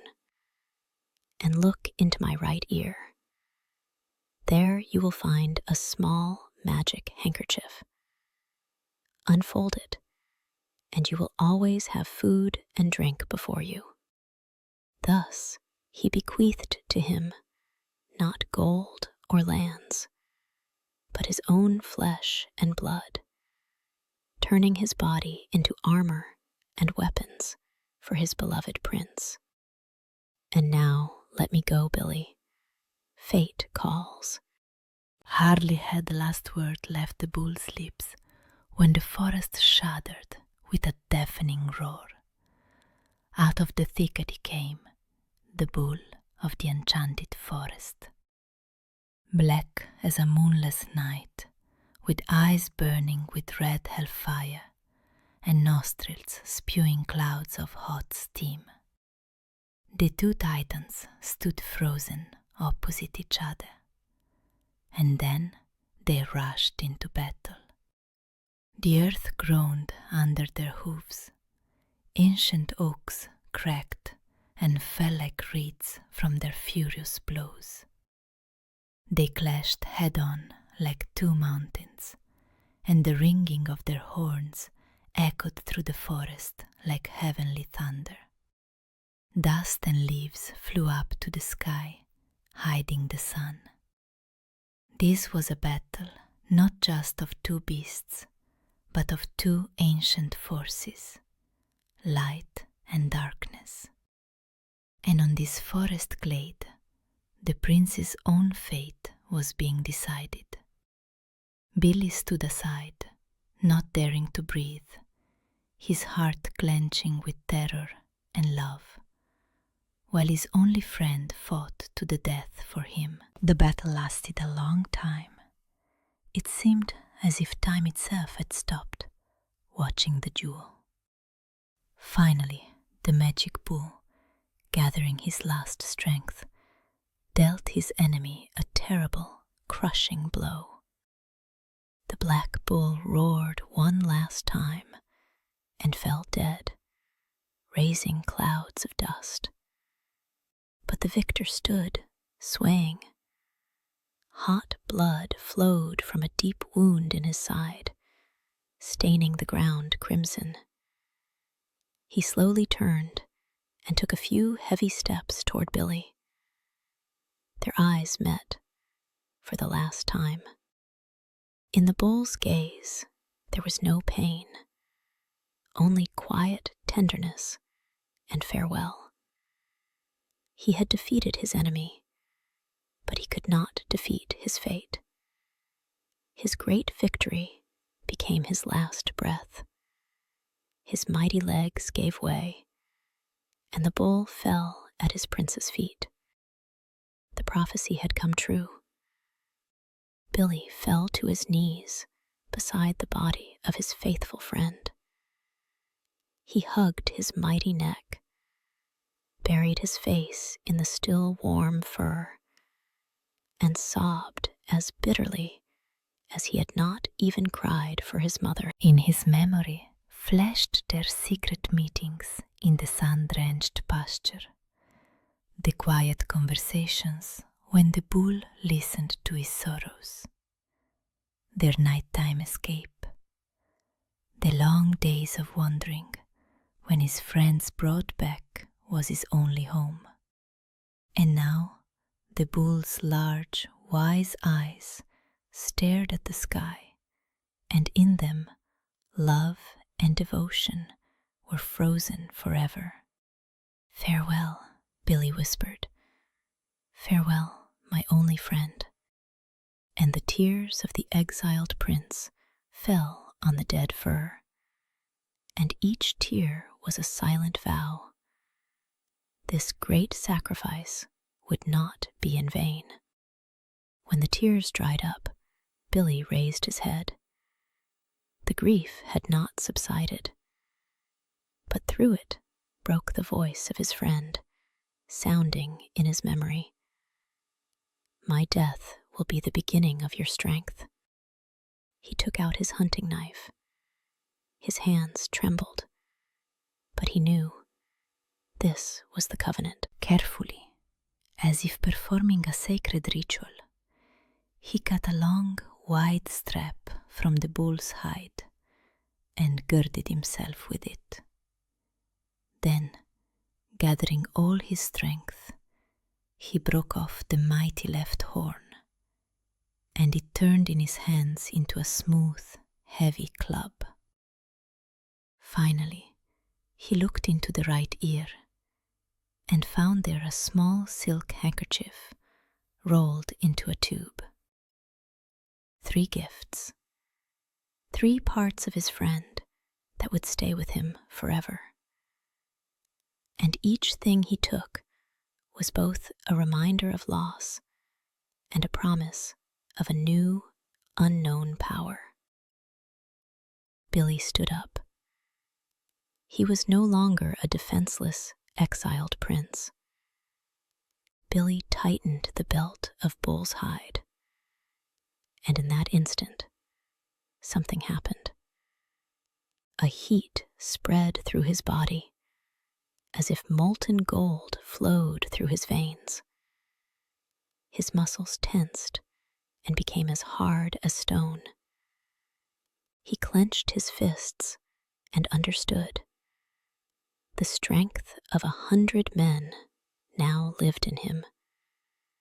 He lifted the club made from the horn, and it fit in his hand as if it were a part of him, light as a feather, but formidable as lightning. Then he unfolded the silk handkerchief, and before him on the grass appeared a modest but hearty meal: bread, cheese, and a pitcher of milk. And then Billy understood. His friend had not left. He had been reincarnated in these magical gifts and remained by his side forever. The bull's strength flowed into his veins. The one who had been a grieving youth that morning now stood in the glade as a mighty warrior, ready for any trial. Billy buried the remains of his friend under an old oak at the edge of the forest and placed a wreath of wild flowers on the grave. Then he stood up and walked away towards a new life. He was now as mighty as no one in these lands. But the wisdom inherited from the bull whispered to him, "Do not boast of your strength until its time has come." And Billy obeyed. He hid the magical gifts in a satchel, took off everything that identified him as a prince, and came to a neighboring kingdom as a simple wanderer. There he hired himself out to the local king as a shepherd to graze sheep on the green hills. Thus the prince became a shepherd and the warrior a simple worker. He hid his great strength under modest clothes, as a sword is hidden in its sheath until the hour of battle. The days flowed by, one like the other, like the sheep in his flock. Billy grazed the king's sheep on the distant green pastures, where the mountains touched the sky and the air was clean and sweet. He lived in a small shepherd's hut with a thatched roof and a hearth that warmed him on cold nights. He woke at dawn, slept at sunset. The only music in his life was the ringing of sheep bells and the quiet whisper of the mountain wind. To everyone, he was just Billy Beg, a diligent and silent worker. The other shepherds treated him kindly, but a little condescendingly, as a stranger with no family or tribe. No one knew that under his modest shirt was hidden the belt of strength, and in his satchel were hidden magical gifts. No one guessed that this quiet youth was a prince and a warrior.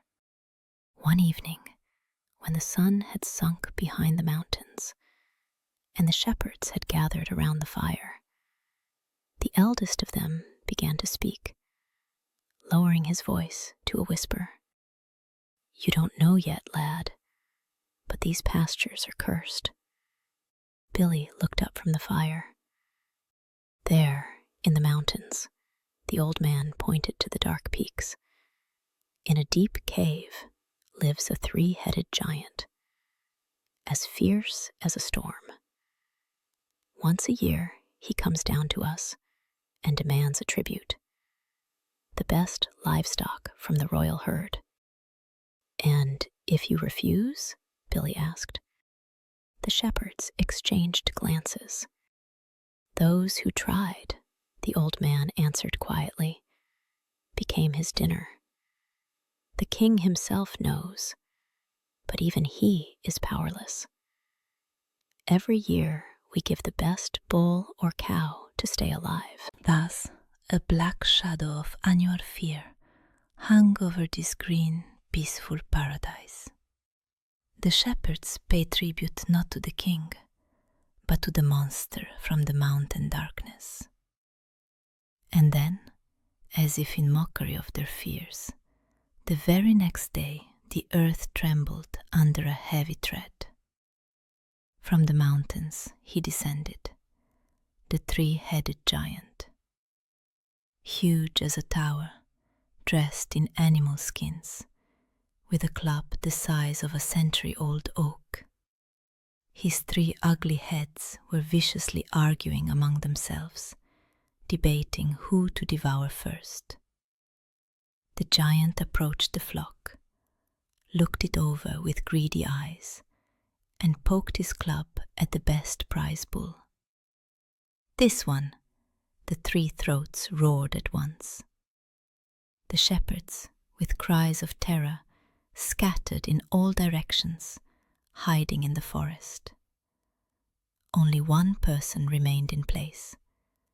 Billy Beg calmly rose from the stone on which he was sitting and silently stood in the monster's path. Against the roaring mountain of flesh and malice stood a single man, and his calmness was a greater insolence to the giant than a naked sword.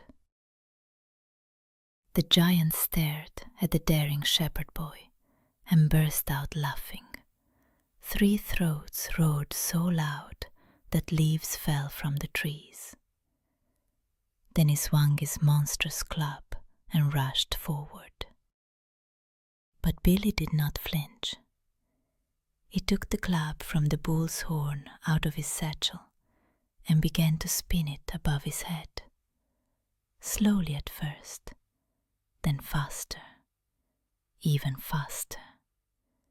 The club buzzed like a swarm of wild bees, then like a hurricane wind. The air around Billy turned into a whirlwind. The trees bent to the ground, stones tore from the soil and swirled in this mad dance. The giant froze, and for the first time, fear flickered in his 6 eyes. At that moment, Billy struck. A single blow, as precise as the flight of a falcon.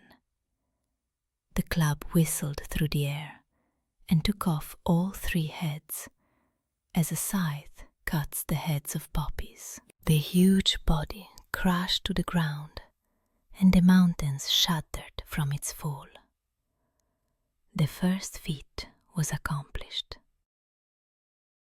When the last echo of the fall died down, the shepherds, one by one, came out of their hiding places. They saw the vanquished giant and Billy, who was calmly wiping his club with a tuft of grass. They should have fallen to their knees before him, but instead of gratitude, black envy stirred in their cowardly hearts.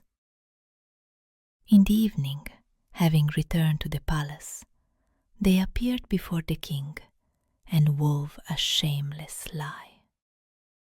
"It was us, your majesty," they shouted over each other, "all of us together, in a fierce and long battle, defeated the monster. And this new one, Billy Beg, was trembling in the bushes from fear the whole time." The king was surprised, but he believed his old servants. Thus, another's valor became their own in a false story. They stole his feet as easily as the giant wanted to steal the bull. The sun had barely risen over the hills when the boastful shepherds had already driven the flocks to the pasture, loudly telling each other about their great victory. But their laughter was cut short. The earth trembled so much that the sheep fell off their feet. From the mountains, splitting the rocks with his tread, a new nightmare descended. The brother of the slain giant. He was even bigger, even more terrifying, and on his shoulders sat not 3, but 6 heads, each of which roared with rage and a thirst for revenge. "Who dared to kill my younger brother?" His voice thundered, and stones rained down from the mountain peaks. 6 pairs of bloodshot eyes surveyed the pasture. "I have come for revenge, and I will take not one bull, I will take the whole herd."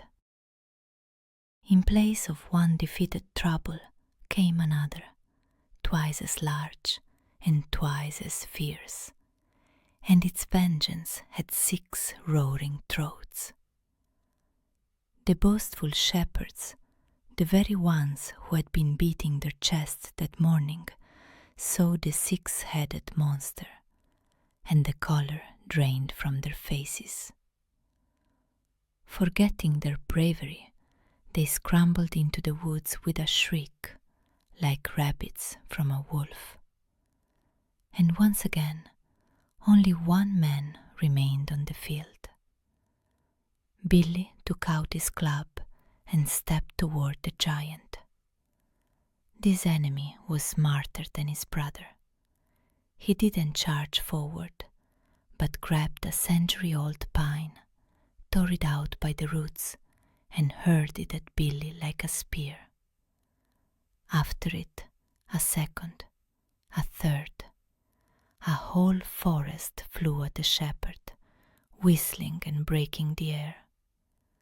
But Billy dodged like a dancer and spun his club. Faster, even faster.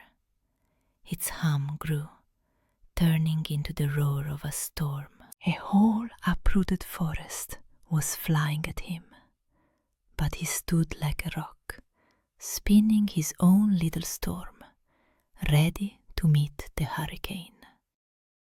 The giant's 6 heads roared at once, and he charged into his final attack. The battle lasted a long time. The belt of strength filled Billy's veins with inexhaustible power, and the club of invincibility sang in his hands, thirsting for justice. The giant was tiring. His movements became slower, and the roar of his 6 throats hoarse. And then Billy saw his moment. He lunged forward like lightning, slipped under the monster's huge arm, and, putting all his strength into one devastating circular strike, swung the club. a whistle cut through the air, and 6 heads flew from the shoulders at once. The enormous body froze for a moment, as if not believing its own demise, and then collapsed, shaking the earth. 6 wicked heads, which just a minute ago were spewing curses, now lay silently on the grass, like 6 overripe pumpkins felled with a single blow. Billy lowered his club. Tired, but unharmed, he once again stood alone on the field of victory. This time, the shepherds did not have the audacity to lie. Returning and seeing the second defeated giant, they were speechless with fear and admiration. And when the king demanded an explanation, the truth poured out of them like water from a broken dam. "It was him, your majesty, Billy Beg. He alone slew both monsters." Thus the truth they had tried to hide sprouted through their lies, like grass through stones. And the fame of the simple shepherd rang through all the halls of the royal palace. This news also reached the king's only daughter, the beautiful princess. She had long grown tired of the boastful court knights, whose courage evaporated at the first sound of a battle horn. And here was a simple shepherd who had single-handedly defeated 2 giants and hadn't even come for a reward. For the first time, her heart stirred with curiosity. On the 3rd day, the sun did not rise.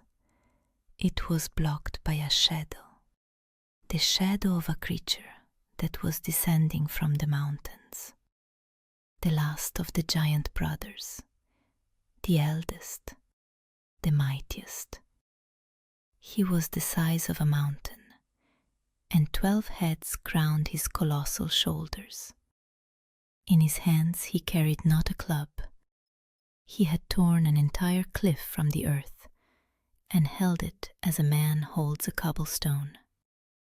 The earth groaned and cracked under his steps, and when he opened all 12 mouths and roared, the sound was like the thunder of 12 storms.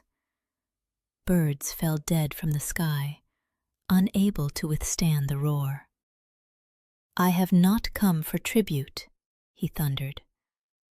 "I have come to grind you all to dust."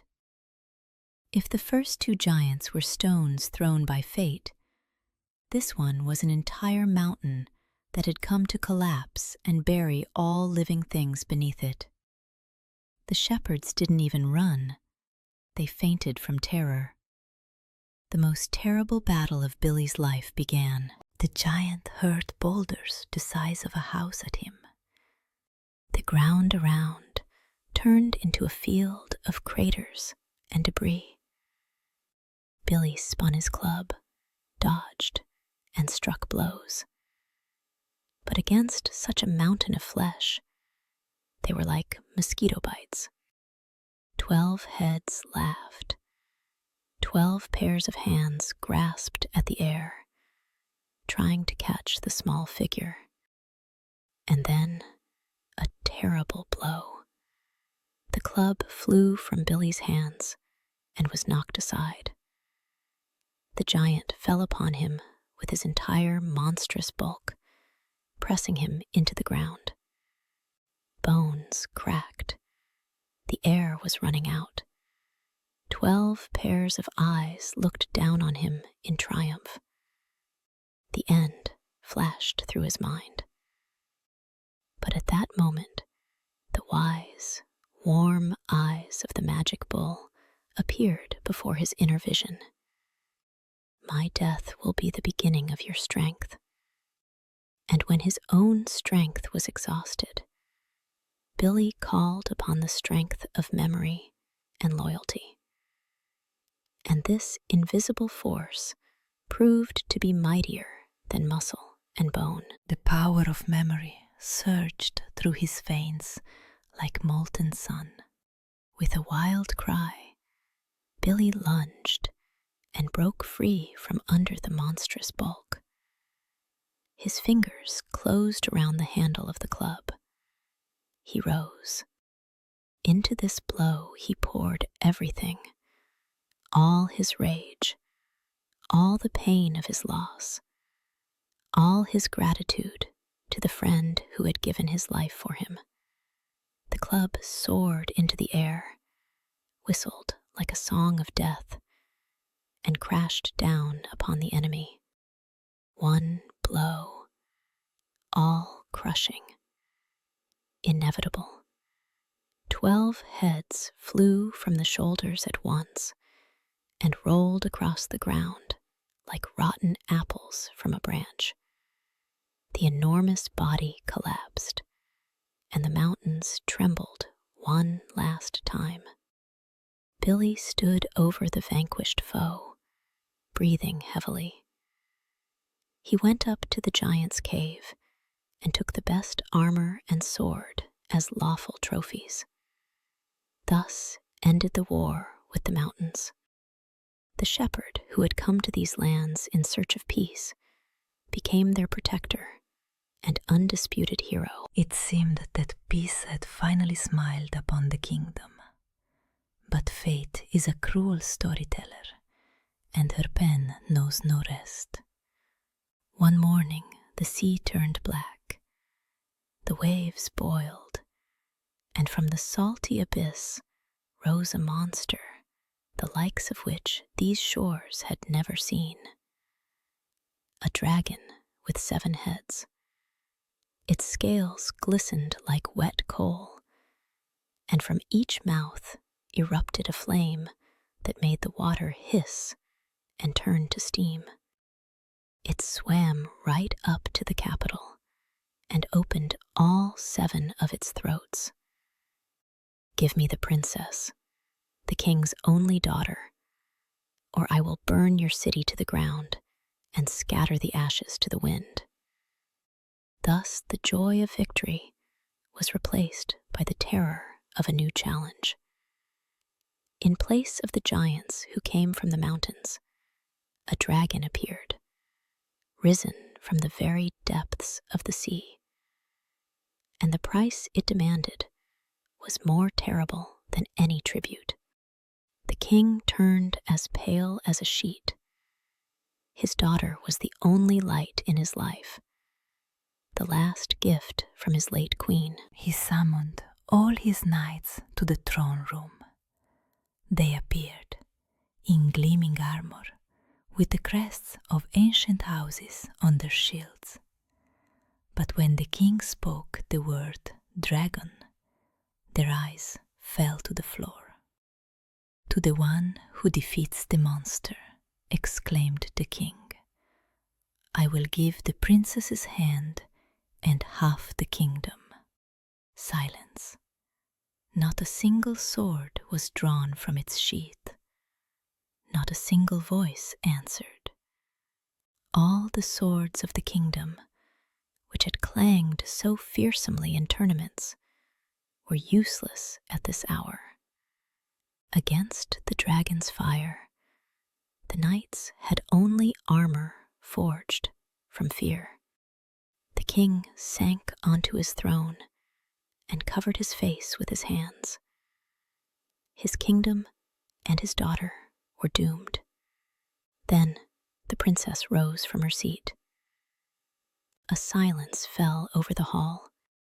"If no one can save me," she said in a voice clear and firm, "then I will go to the dragon myself.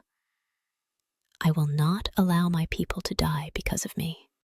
And no pleas from her father could stop her. They dressed her in white robes like a bride. The entire city came out to see their princess off, and tears streamed down their faces like rain. She was taken to the seashore, to a black rock that jutted out of the water like the finger of death. A heavy chain was wrapped around her slender wrist. She stood alone, gazing into the sea's distance. In her eyes there was no fear, only a quiet sorrow and unbending resolve.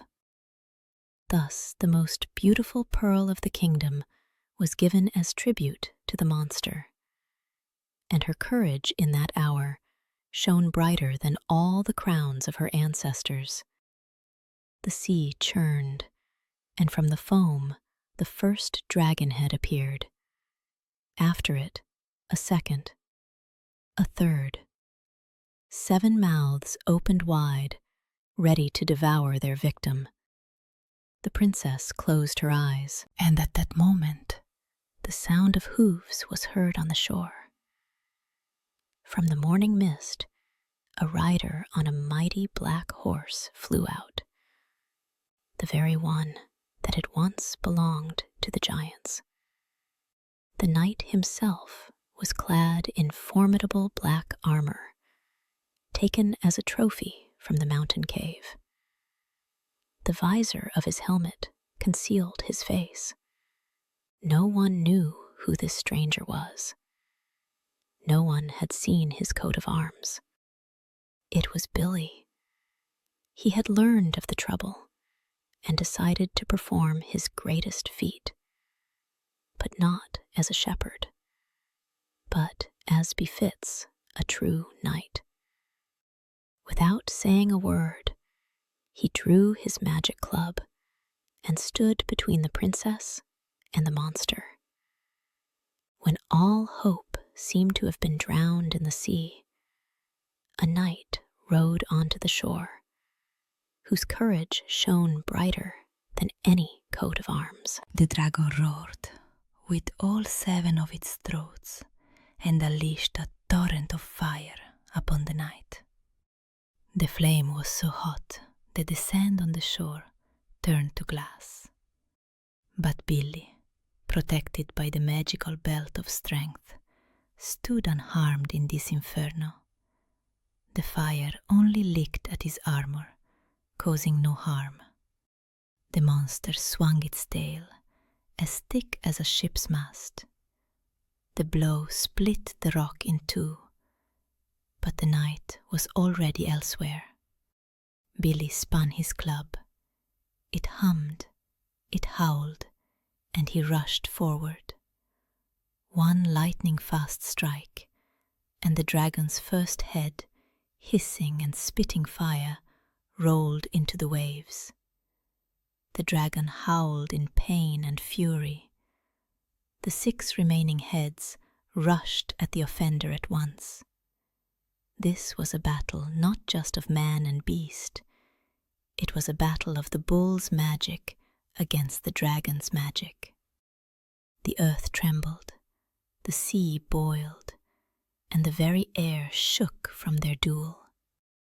The princess, chained to the rock, could not take her eyes off this terrible and beautiful spectacle. The battle lasted until the sun reached its zenith. One by one, the dragon's heads fell under the blows of the magic club. The second, the third, the fourth. Each of Billy's strikes was precise and inevitable. The dragon was weakening.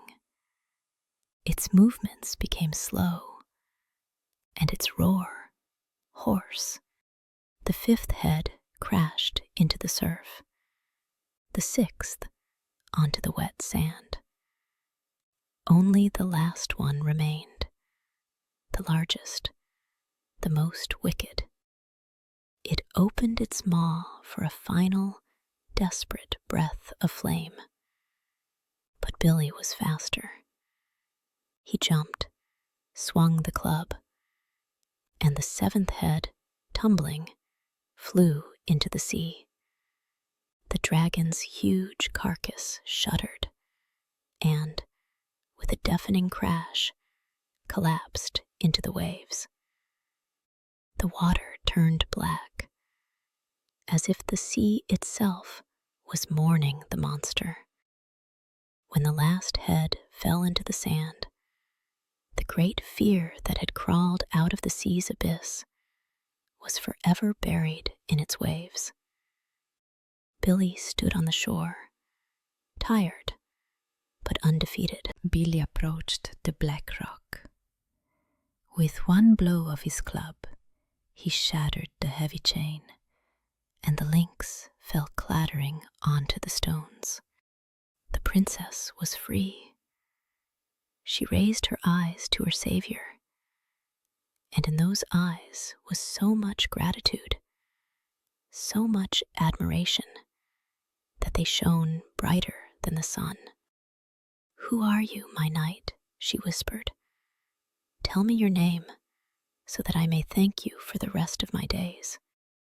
But Billy only shook his head. He did not want to be loved for his feat. He dreamed of being chosen for who he was, a simple shepherd with a kind heart. Without saying a word, he leaped onto his black horse and galloped away, leaving the princess alone on the shore. He gave her freedom, but kept his secret, and his silence became a greater mystery to her than the roar of the defeated dragon. But fate is a cunning weaver, and her thread cannot be broken. When Billy jumped into the saddle, the black horse, still frightened by the smell of dragon's blood, jerked sharply and reared up. From this jolt, one of the knight's richly decorated boots, the very ones taken from the giant's cave, slipped off his foot and fell into the wet sand. Billy, in a hurry to disappear before the royal retinue arrived, did not notice the loss. He spurred his horse and vanished into the morning mist. The princess was left alone on the shore. Her gaze fell on the boot lying at her feet. She picked it up and pressed it to her chest. Thus his hasty flight from fame left a trace on the sand, which was destined to lead him to that very fame and to a royal destiny. The princess returned to the palace, clutching the precious find to her chest. She placed the boot at her father's feet and said in a voice that brooked no argument, "I will marry only the one whom this boot fits. Only he is my true savior." The king, happy that his daughter was alive, agreed without hesitation. And that same day, messengers scattered throughout the kingdom. The great search began. The boot was tried on by knights and nobles, counts and barons. But one's foot was too small, another's too wide, a third's too short. The noble suitors grunted, blushed, and walked away, shamed. The giant's boot, taken from the hero's foot, became the royal measure, which measured not the size of the foot, but the size of courage. And no one was found in the kingdom whom it fit. The princess waited. She knew her knight was somewhere nearby. When the last noble suitor retreated, shamed, the princess lowered her head. Had her knight dissolved like the morning mist? And then an old shepherd, standing by the door, timidly spoke up. "Your Majesty, there is still the shepherd Billy Beg, the one who defeated 3 giants single-handedly. The king ordered him to be brought." Billy entered the throne room in his simple, dusty clothes. The courtiers giggled, covering their mouths with perfumed handkerchiefs. This ragged fellow, their savior? But Billy paid no attention to the mockery. He silently approached the boot and extended his foot. The boot slid onto it, as if it belonged there. Perfectly, as if it had been made for him. The laughter stopped. A silence fell upon the hall like thunder. The simple shepherd, who had stood in the shadows, stepped into the light. And the giant's boot, which was too big for all the knights, fit only the one who was great in spirit. The princess beamed with happiness.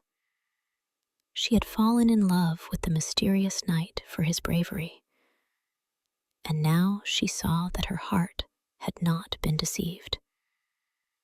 Her hero turned out to be even more wonderful than she had dreamed. Not an arrogant nobleman, but a man with a pure and faithful soul. "I will keep my word," she said, and extended her hand to Billy. The king, though surprised that his son-in-law would be a shepherd, was happy, for he had found for his daughter the most valiant husband in all the world. The wedding was celebrated for 7 days and 7 nights. At this feast, the groom wore simple boots, but everyone knew he had walked the path of glory in them, and his shepherd's honor was now valued more than the king's gold. When the old king passed into the next world, Billy put on the crown. The former exiled prince, the former shepherd, became king. He told his beloved wife the whole truth about the green hills of Ireland, about his evil stepmother, about his escape, and about the faithful friend who had given his life for him. He ruled wisely and justly, for he knew the price of sorrow, of labor, and of true friendship. And his crown, his love, and his happiness he mentally dedicated to the memory of the magic bull.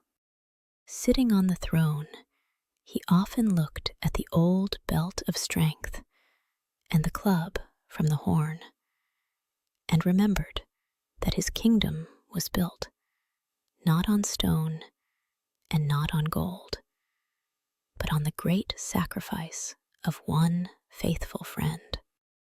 For the greatest strength is born from the greatest love.